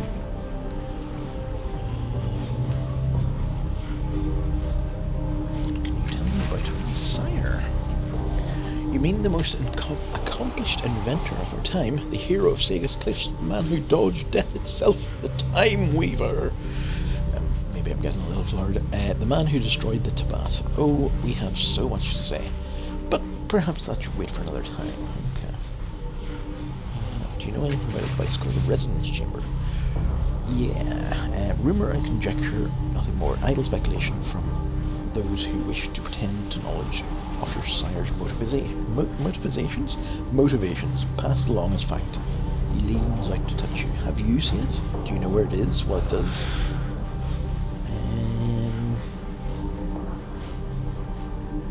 I need to know which one. Blah, blah, blah, blah. Yeah, I don't want to trust these guys outright, so I'm gonna plead ignorance here. He smiles slightly and spreads his hand in apology. Not as much as I should like, but we have ways to find answers. His eyes trawl your face and seems as if he is on the verge of understanding something. It is said by those loyal to your sire that the chamber is the solution to the sorrow, creature that hunts you all. We don't know how, though. She bows her head slightly. We take this as an article of faith. The resonance chamber will save you. He looks sharply at you, now all distraction gone. I do not recognize you. You do not match any descriptions we have recorded. Does that mean... She snaps her fingers as if she's finally figured out a mystery. Wait, let me remember your face.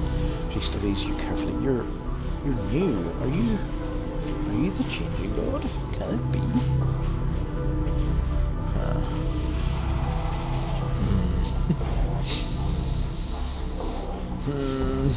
What do I say? Oh dear. That could be helpful. No, honesty above all. Right, okay. He nods, satisfied. As I thought, you're a cast-off, one of his children. He touches you with his long-fingered hand as if in consolation. There's no shame in such a thing. Many cast-offs have come to our attention, and some of them have sought to deceive us. Okay. That might seem more important. He smiles softly.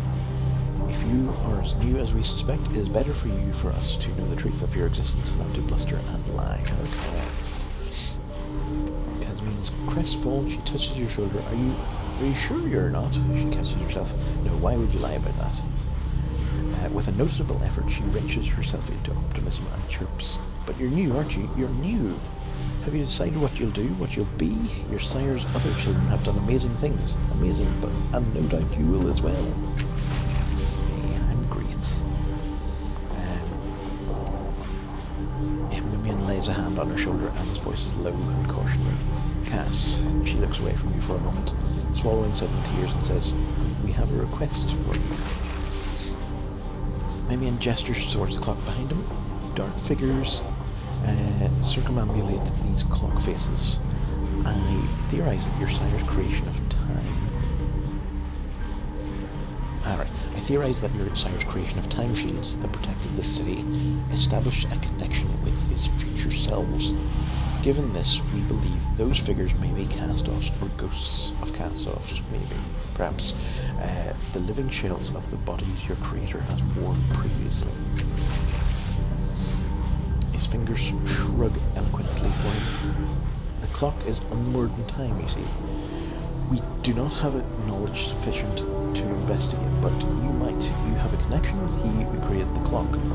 You should be able to align it with the present time and uncover who those figures are. A gentle, rare smile appears. If you cannot, at least you will increase our store of knowledge. Casmine smiles bravely, looking between Minion and you, and says, and then we can answer the questions that you must have, right, Min? Do you have any idea if the clock would be a reasonable question? We've tried. I have appealed to the Order of Truth. I have spoken with eminent seekers of knowledge.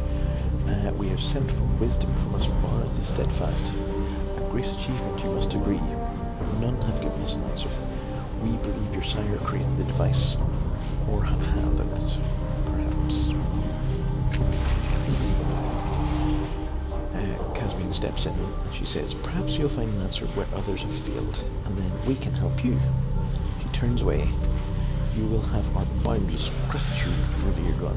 Making a note. Okay. Right. Let's see. So.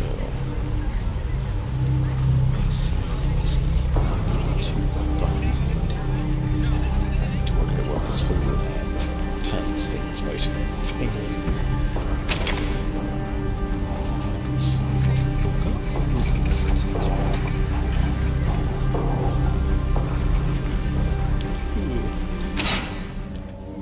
Inventory. Silver. Silver tide represents prestige, power, and renown. People attuned to this tide desire admiration and respect. All the more because of their influence, it gives them in the lives of others. Leaders, celebrities, heroes, and autocrats often turn to this tide. Blue tide represents wisdom, reason, and enlightenment. People attuned to this tide seek the information and the preservation of knowledge in all forms, whether scientific or spiritual. Scholars, teachers, guides, and mystics are often attuned to this tide. Right. Okay, so this is... Yeah, I've heard this described as kind of like D&D's, whatchamacallit, alignment system. Like, you know, lawful good, lawful evil, neutral, whatever. Yeah, so I guess these are the responses that I've been giving mostly. Suppose. Yes. Okay. Let's go. Talk to this ancient device. Blah blah blah. Okay. Yes, now. This creature floats before you, hidden inside bulkheads of armor, cloth robes, unmoving and unmoved by your presence. Exactly who or what the thing is, man or machine, mutant or monster, is impossible to discern. Its glass face reveals nothing but your reflection. Its mechanical voice reveals nothing at all. You recall that this creature is known as Philethus, but you don't know anything else. As a Philethus, but you don't know anything else about it. Exquisite. The Philethus greets in greeting, perhaps, or perhaps lost in its own inscrutable thoughts. Tibir, why thank you, he replies. It does not acknowledge this quip or even his existence in any way. I shall say exquisite. Blue tide. Okay, so that's like... Right, so being questioning and sort of wanting to know more is blue, essentially. I see. Wait a second. Exquisite? No, it's not. Okay. For a moment that stretches uncomfortably, you feel the cold scrutiny of the Philethus upon you. At last it speaks again. You ask, but the world rebukes. The Philethus' implacable glass gaze bores through your skin and sees more than others do, and it seems to be seeking something from you. Let's see. Let's see if we can butter him up slightly. Spend time to persuade albums. Failure. For a moment the Philethus' face darkens, then without inflection it answers. The cursed Qui hungers and it feeds. But it is denied it's denied satiation. Okay. Do you know anything about the sorrow about the resonance chamber built by the changing god? I shall ask. Silence lingers long, until at last the Philethus speaks. I know it shall be 3. I know the first cannot be trusted. I know one changes as you change. I know they seek an undoing.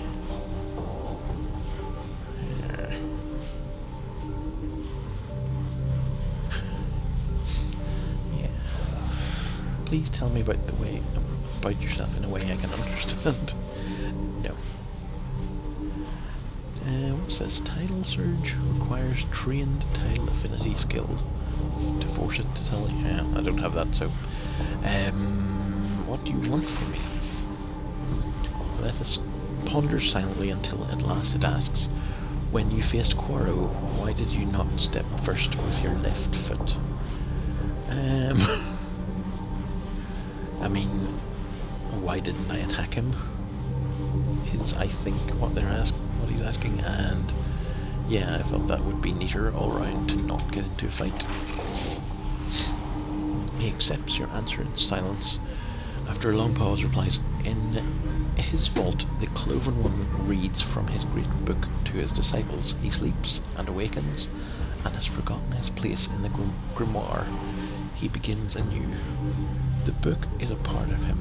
He has no legs and takes no steps. It is his own self from which he breathes. It is his own self that is incomplete. It is his own self that binds him in the vault of his own mind.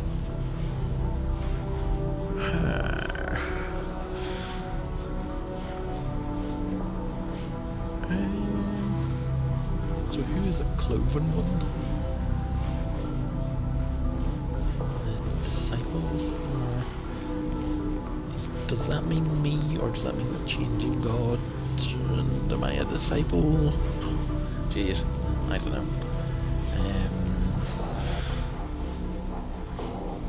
Does that imply that the changing God is like taking information from us that, you know, we're adding to his experience? I don't know. I don't even know quite why that sentence is. You've been following me? And the Philethus says, in memory. Cause follows effect. In rain, the colours run. A long rumble suggests that the Philethus has nothing more to say. No, sorry, has more to say, but nothing emerges. Right. What more do you want from me? When the Philethus at last answers, its mechanical voice seems to creak. You did not accept your fall. When you are served the bitter root, will you eat? So, accept your fall. I mean, at the start of the game I fell out of the sky. I don't know if that means I didn't die. So, when it comes time to die, does that mean I will or won't? I don't know. It's silent and is not satisfied or dismayed by my response. Why are you so interested in my choices? They are not your choices, is his response. Okay, do you have any more questions for me? And he says, its words so rushed that they almost jumble together. The Philethus asks, when you stood in the place of shifting floors, which way did your shadow fall? I do not remember. That's the very start of the game. It has this floor that sort of rises up and down. Which way did your shadow fall? Yeah, I don't know. A long rumble echoes from inside the Philethus' robes, changing the last two words. In the village of Thome, it is written, the Eremite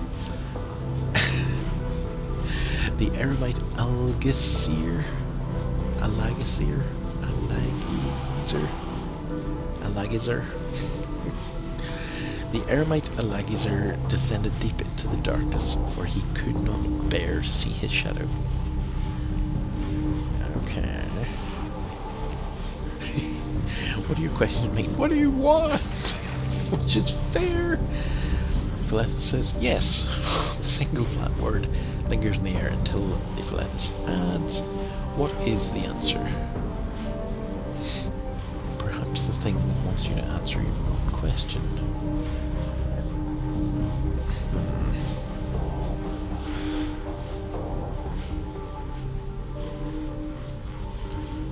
I think that makes the most sense. You want to understand why I've done what I've done.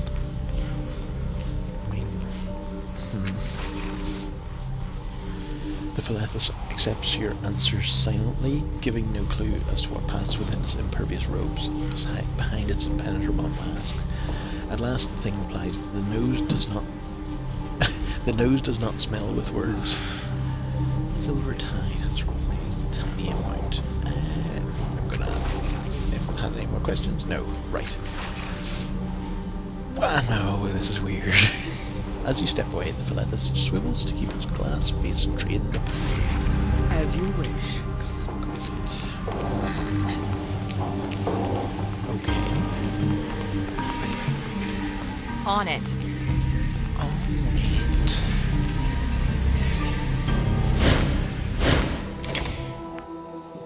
Well, this isn't getting any less baffling, but it's still kind of cool.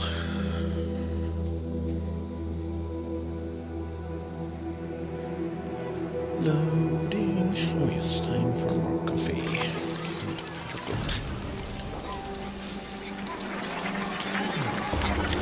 Coming.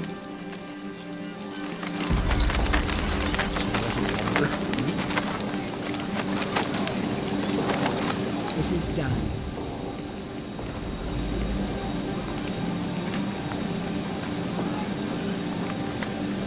Trash has been piled against this building as if someone has been sweeping the square each day and leaving old detritus here. Well, Let's go. conscience hurt. Okay, so this is the dude who needs to talk to. I'm ready. Get this dude freed. Dude. Of course.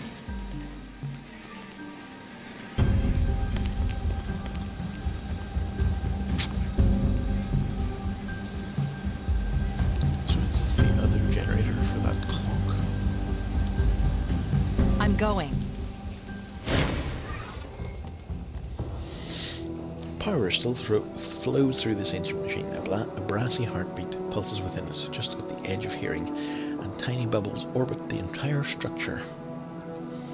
No, not bubbles, hubbles in space. Okay.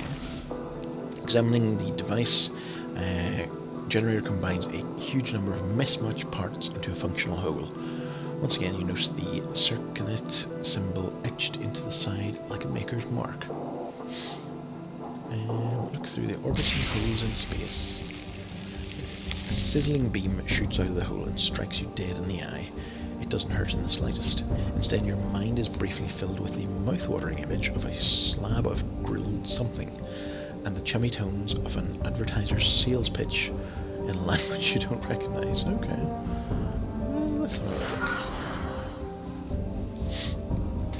You lock your eyes on a hole, watching it orbit. Sometimes the buildings it passes in front of are still there. Sometimes they're on fire. Most of the time, however, nothing lies beyond the hole in the air but blackened wastes and whirling dust. So if this is shielding using time, I'm assuming these are little time holes, which implies that most of the time, badness. I'm so eloquent. Okay. Let's On it. see what else is here.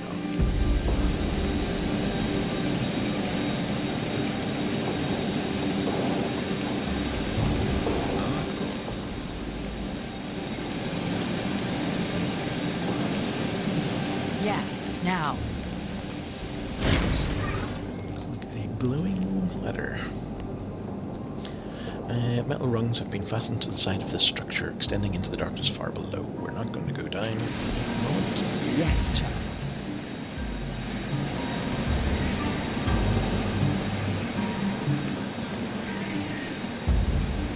Yes. Yeah. I mean, Well, no. the definitely getting strong Planescape vibes off the start of this game, because, I mean, not only is it just this weird, All right. everything needs to be learned sort of city. Even the architecture's, I mean, it's different, but it's also reminiscent in some ways. On my way. And of course, you know, people to talk to around every corner. Armor.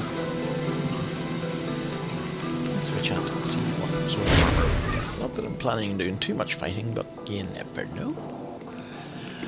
Okay, so this armor merchant is a tall, thin, and exquisitely dressed older man standing in front of an exquisitely crafted stall. The cut, colour, and quality of his clothes are a symphony of harmonious coordination, while the expression of benevolent condescension he gives you would be more at home on the face of a king. Sangolin says, "Good afternoon," bowing slightly. "I am Sangolin, and this is my store, Sangolin's Fittings. Welcome. How may I be of service?" Tell me about Government Square. Of course, madam. He puts a finger to his chin. Let me think. There's a council tower just over there, and the Order of Truth. And you can't forget the Red Thicket, that walled courtyard at the edge of the square. Or were you curious about our fountain here? Well, the fountain is kinda eye-catching. One of the stranger and more poignant attractions of the square. The creatures in it are called Jallies, and they chatter in 1,000 dead tongues. The priests say that, new Jally is born each time an old language dies. He shakes his head. You could listen to them for a month and never hear the same language twice, or understand a single one. What is the Red Thicket? That's a reasonable question. The Whispering Wood, I call it. A very curious and ancient place. You can speak as loudly as you like in there, but none but your partner and you can hear you. Great place for diplomacy, no doubt.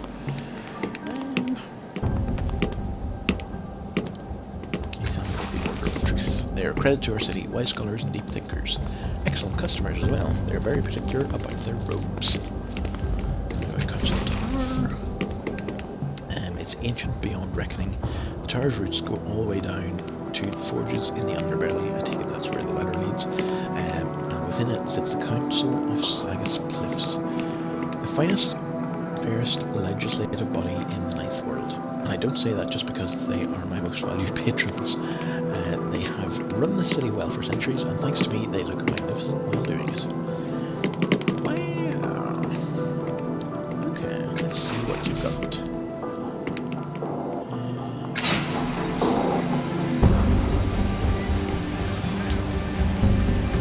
Right. Okay, so what am I wearing? Windcrafted suit. What armor? 1 resistance. Okay. This is an Amtrol leather jacket. 2 resistance. Well, those seem to be only usable by me. Resistance, and there's like penalties for light and speed. Right. Okay.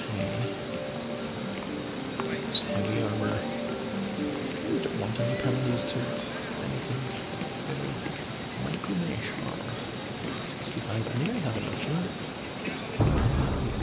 Kinda cool. Pretty badass. Cloak. Resistance. Quite expensive.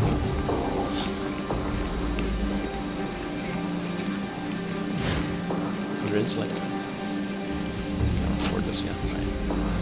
Granted, so there's only a couple of different slots for stuff, but where should I go ahead and grab that? I could probably sell my, let's see if we can do it.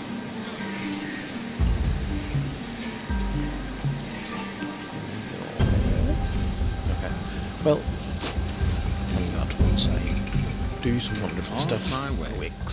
we can make some money, I shall be back.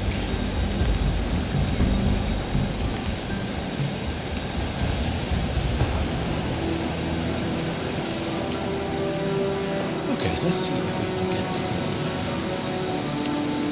papers for this dude's release. Hello. Behind the lectern, a 4-eyed, hairless mutant, oh, not wearing glasses, actually 4-eyed, processes paper with balletic grace. He's endlessly snapping the elegant fingers of his left hand, and each time the air twists and shimmers, either disgorging a document to be processed or accepting one that he's completed with his ink-stained right hand. Okay, that is quite the secretarial advantage. Each of his eyes regards a distinct... Each of his eyes regards a distinct object. Portals that are opening, preambles and recitals that must be reviewed, his own addenda that must be flawless. One eye twitches in your direction. Exaggerated scorn twists his mouth, and though his eye remains fixed on your face, he gives no verbal acknowledgement.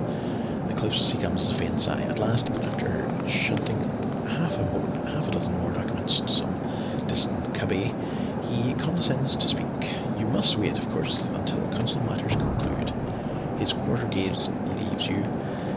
Face returns to his former equanimity, and he continues to work, which shows no evidence of slacking, let alone concluding. Right.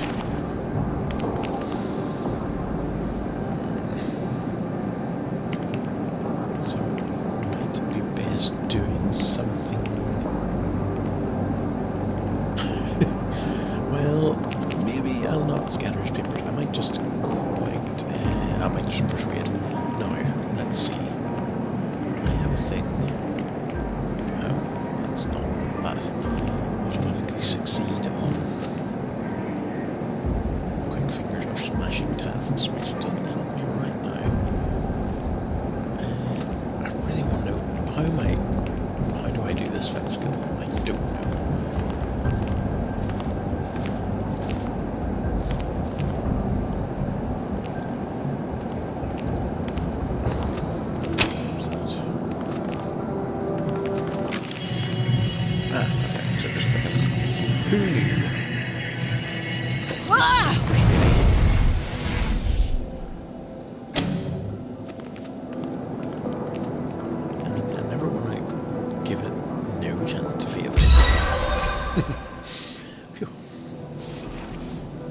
Success. Dominant tides have shifted. What does that mean? Okay. So the clerk conveys his personal regard for the importance of your matters with a loud, long sigh, or a long, loud sigh. But he focuses one of his eyes on you and replies, "Very well, very well. Let's weigh the worth of your needs, shall we? What is it you want?" Wait a minute.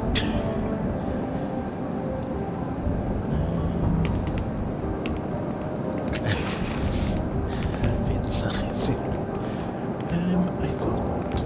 Wait a second, am I going about this the wrong way?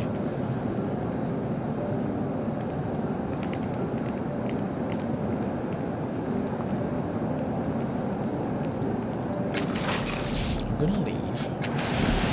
And double check the log. Right.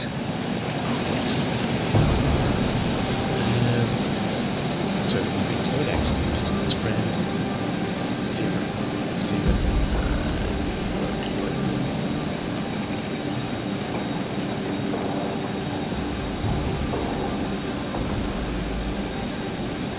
Oh, from single. Right. Of course. On it. Shit, confused.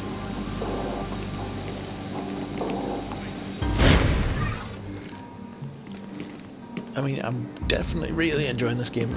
It does have the common problem with, or at least the thing that I have with these games, that you get so much information and there's so much to learn that it's like, how do I keep this all in my mind? And I can't. But let's see. So does he say? I don't think I noticed anything. Streets.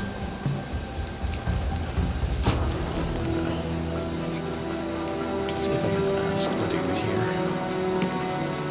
Thanks for taking me on, lass. Always good to have a friend watching your back. Now, what can I do for you? Right, okay,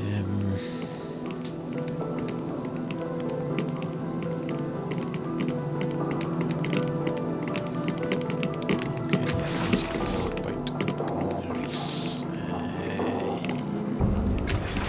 Double check this. Okay. masquerade as a city official. Ask the clerk. Right, okay, yeah.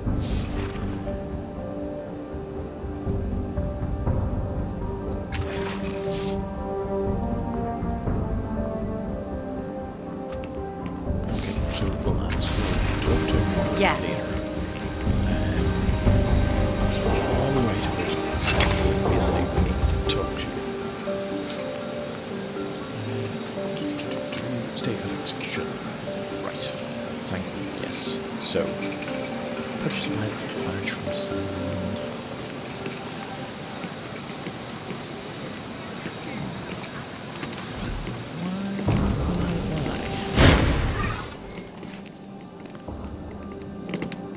Let's see, what do you sell here? Finest city wear for discerning men and women. And quality armor. Okay, he clears his throat and directs your attention to the well-dressed mannequin wearing the badge of a city official. Right, here we go. Also, it is our honour to have been chosen by the city. I'm just making shit up now. To be. I don't think I've ever talked as much doing this as I have right now, so it's getting a little tricky. Okay, come on, Brian. Also, it is our honour to have been chosen to provide the city of Sagas Cliffs with the official badges worn by all properly credentialed city employees. You may trust in their trust in us. Oh, do I do this? Do a little stealing. Let's ask him about the city badge. City badges are not for sale to anyone. They are given to duly elected and appointed. Yeah. Illegal for me to give them. And he considers, of course, most public servants do offer me some remuneration for their materials, but no, I would not take the risk or betray my trust.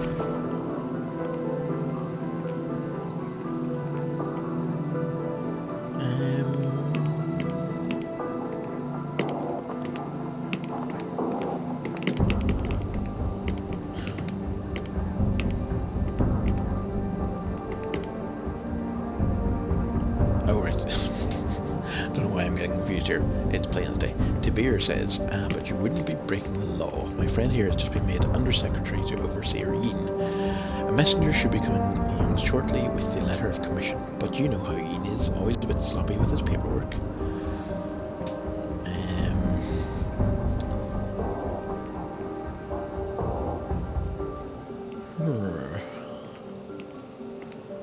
Let's be full on farming. He laughs softly. Friend, you're no city official. Those questions you ask me betray your ignorance. He spreads his hand wide. I bear you no ill will, but I cannot simply give you the city official's badge. Okay. Right, I think I'm going to snag it, and I think I'm going to use my little hedge magic thing to make sure that my fingers be quick. Tutorial. I had depleted one of my stat pools. Oh, my wisdom's already gone. Right, okay. I thought I'd be doing that in sort of... Let's double check here. Okay, it costs 2 intellect, but it makes it 100%.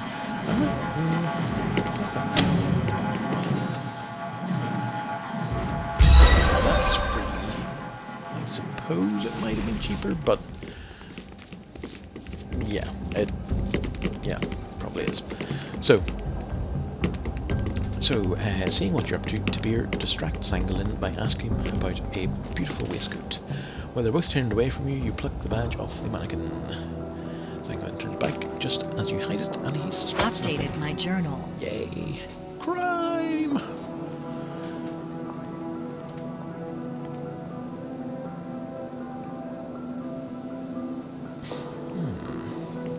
Okay, is that all for today? Can I interest you in anything else? No, that's alright. I lose the hedge magic fettle. That's what a fettle is a buff. And I gained the badge of office. Alright. I'm not sure if I mean, this is the real world. You're like, obviously, I'm not gonna just update it right after that. Makes it obvious, but sure, we get away with it. So now we could probably get,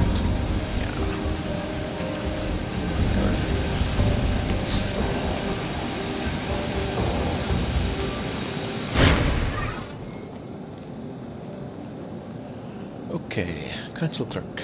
Clerk notes your approach as Anine would note the return of a particularly ravenous bloodfly. Good, good, excellent to know. And it needs to be addressed and driven off lest matters grow worse. Okay, what is it this time? I forgot to do something. Another step.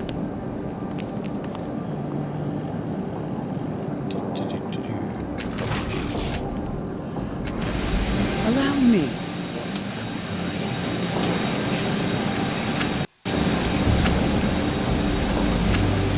Yes. Let's see if I can inventory up quest items. Can I put this anywhere? No?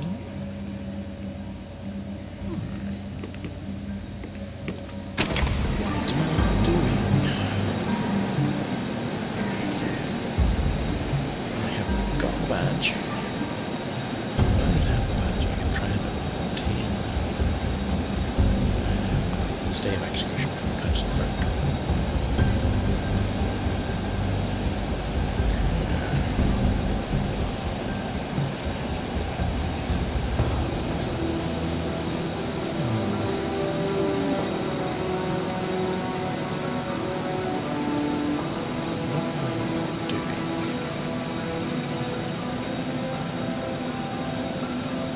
It's just a matter of having to talk to him for a bit and then the option will appear.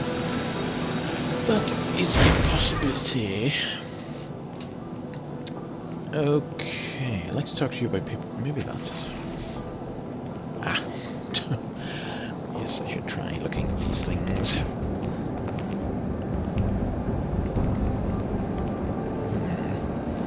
I'm trying to blah blah blah. Obtain a letter of power. Where's the weather? So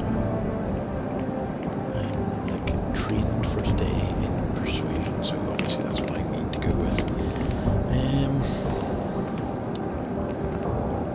Yeah, that's pretty good. So I can't spend any more mental power because I've run out for today. 65 is pretty good.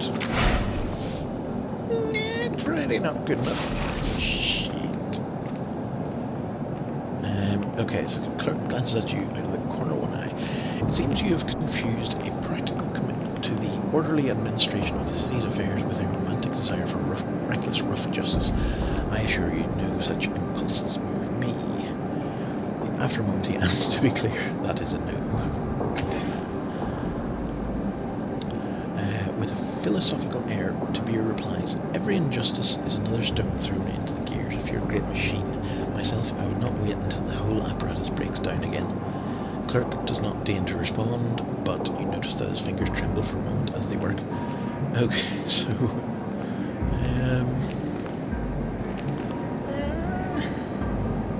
mean, can I retry? I mean, I've spent all my stuff, and I shouldn't have, but...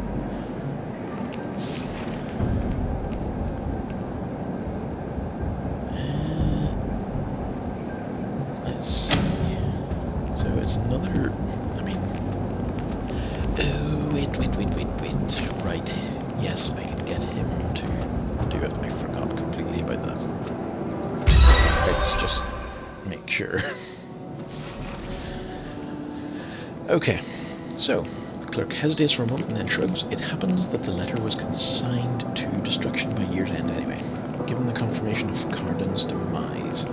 With a snap of the fingers, a letter appears and he looks it over. Yes, here we are. Quite the criminal he was, and no slouch in treason, but who am I to question the clemency of our peerless council? He hands it to you with a slight sniff. Tabir says, let me check it for errors. And let's see, of course I shouldn't have to, but we wouldn't be here today if a mistake hadn't been made by someone in a position of authority.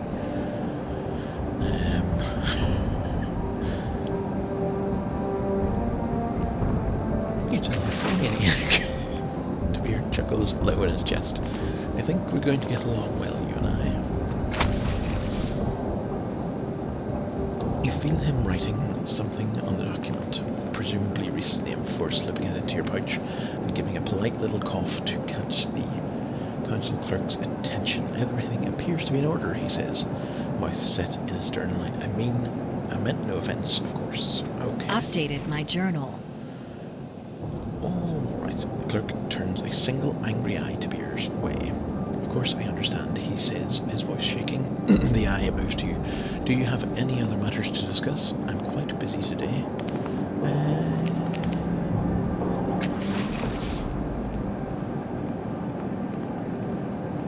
Just ask a little about Sagas Cliffs.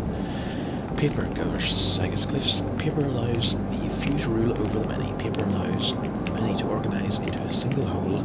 Authority resides in dictates compact's agenda, the means by which thoughts are refined, disseminated and preserved. In a calmer voice he adds, of course the council has a part as well.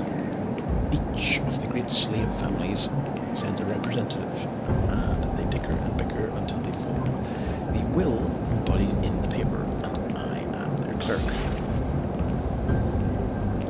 Must have uncovered some fascinating stories about the city and all its paperwork. Naturally, their clerk replies, but for a moment, notions of privacy and probity keep him quiet. Then one of his eyes flicks in your direction, and you can see he's avid to indulge the twin pleasures of the voyeur and the gossip. There's this from the ambassador sent to the steadfast. He snaps his fingers, summons the dispatch, clears his throat, and reads. Today, with great ceremony, the Aeon priests buried a man said to have lived for 277 years. I asked how this greybeard had lasted so long, and was told as follows. 300 years ago, there was a painting of spectacular beauty hung in the Durkal, a relic from before the Ninth World. For reasons unknown, the work was incomplete. The Amber Pope believed that if finished, it would reveal a truth about human nature that eluded all intellectual inquiry. He proclaimed that whatever painter could complete it would receive a cipher that would enable him to live for 250 more years. Great artists flocked to the Durkal to examine the masterpiece, but when they saw it, none dared lift a brush. At last, a young whitewasher approached, carrying brushes and rollers and buckets of paint. I can finish this, he declared. The Amber Pope nodded, and the boy flung an entire bucket of paint across the canvas. The blank region was filled, but the painting was spattered with white, its majesty gone. The Pope held to his vow and bestowed longevity upon the whitewasher. He was, however, born to the torture pits below the Durkal, where he remained until that very day, when at last his long life ceased. The clerk follows the faded dispatch, returns to his envelope, and sends us away, saying no more. Nice.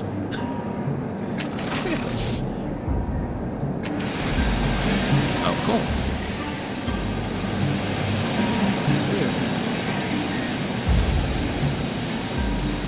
Yes, child.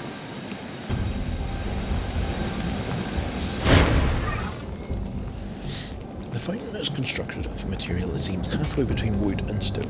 It doesn't contain water, as might be expected. Instead, it's filled with swarming, tiny fish-like creatures that leap and contort in a wriggling mass, chattering to each other in what sounds like 1,000 different tongues. Quick fingers catch one of the creatures, listen to what the creatures are saying. Let's look before we leap. The fountain that you're looking at is unfathomably old. Coppery, tongue-like decorations curl up over the rim of the structure as if lapping at the endless stream of creature within. Listen to what they're saying. You fold your arms, listening intently to the fish jabber at each other. It sounds like a cloud of nonsense syllables mashed into baby speak. Let's try and catch one.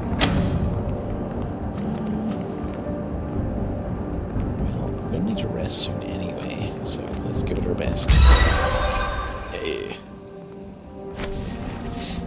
deftly snatch a single fish from the glistening, tumbling flood. The bubbling mass of remaining creatures squawk together in nonsensical outrage. I gained a jolly. Is it like a babel fish, maybe?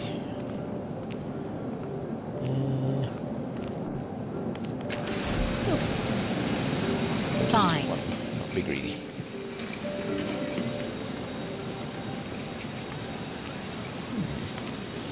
Right, so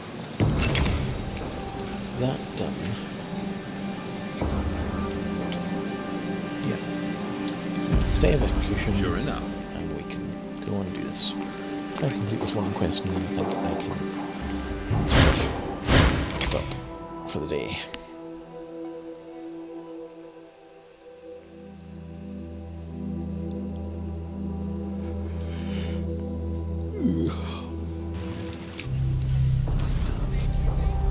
All right.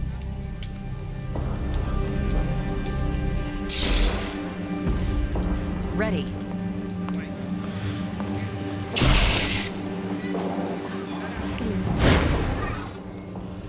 Okay, so the official gives me an annoyed look and said, "What's it now? This man has a full pardon. Release him immediately." Making a note. Mwahaha, he scowls at you. You were here before and didn't have that badge. Do you work for the city or not?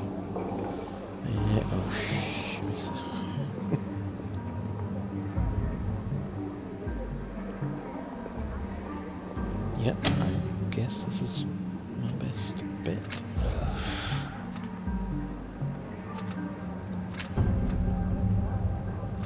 Okay, we're gonna lying expert lie. He gives you a skeptical glance, then looks over at the stay of execution, paying closer attention to the signature. Finally, he shrugs. Fine, one moment. He turns and calls to the legends. Unmake the death of the condemned and set him free. He is pardoned.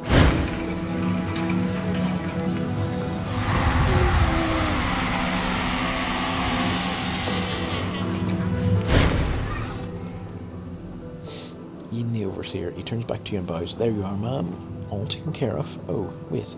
He reaches into his robes and pulls out a smallish bundle.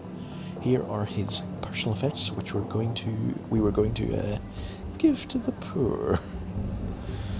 I'll bet. I'll remember that.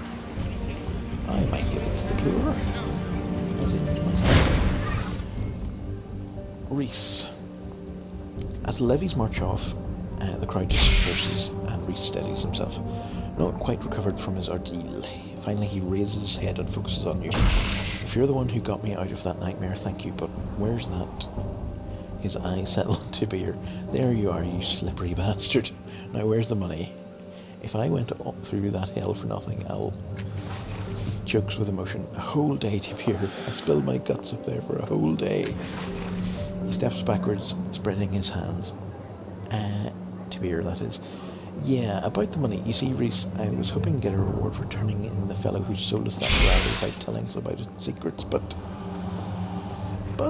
Reese snarls, there's always a but when it comes to money, isn't there? I should have known.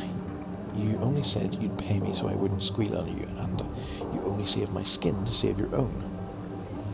He smacks his fists together. Now, am I going to have to fight through your friend to get to you, or are you going to step out from behind her and take it like a man? Okay.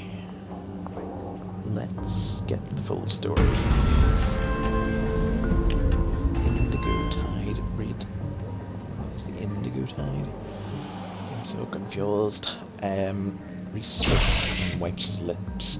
There isn't much to tell. Captain Silvertongue here talked me into a dirty job, then disappeared like an abacus and left me holding the bag when it all went sour. Oh, Reese, says Tabir, can you blame me for running when I had a chance? You would have done the same, and besides, if I hadn't, we both would have been sentenced to land with no one to free either of us. He stabs a finger into Tabir's face. You only wanted to free me because you knew I'd be next on the block once the Devourer ate me. Let's see. So... well, I would... how's the job? Okay.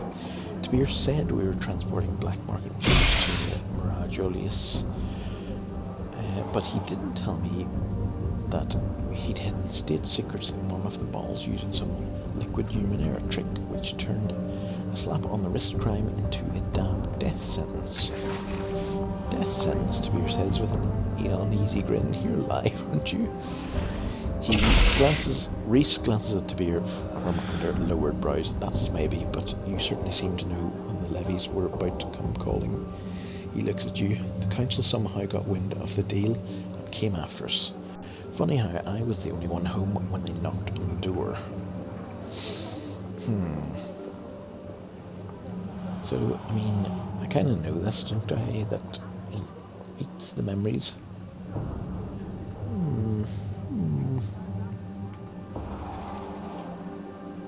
Yeah, it kind of feels like indigo tide. Gold tide. Reese, you don't know what you're talking about. I never got paid. Honestly, this isn't over, you self-serving bastard. Reese jabs a finger into Tabir's face. Hide behind your friend if you like, but she won't keep you safe forever. Oh dear. Well, I'm sure they calm down. Let's see what I got. An Avatrol leather jerkin. 1 armor, 2 resistance. That is better than what I got. And it's a lovely red colour. That's... Oh, I could go and get that nano steel thingy.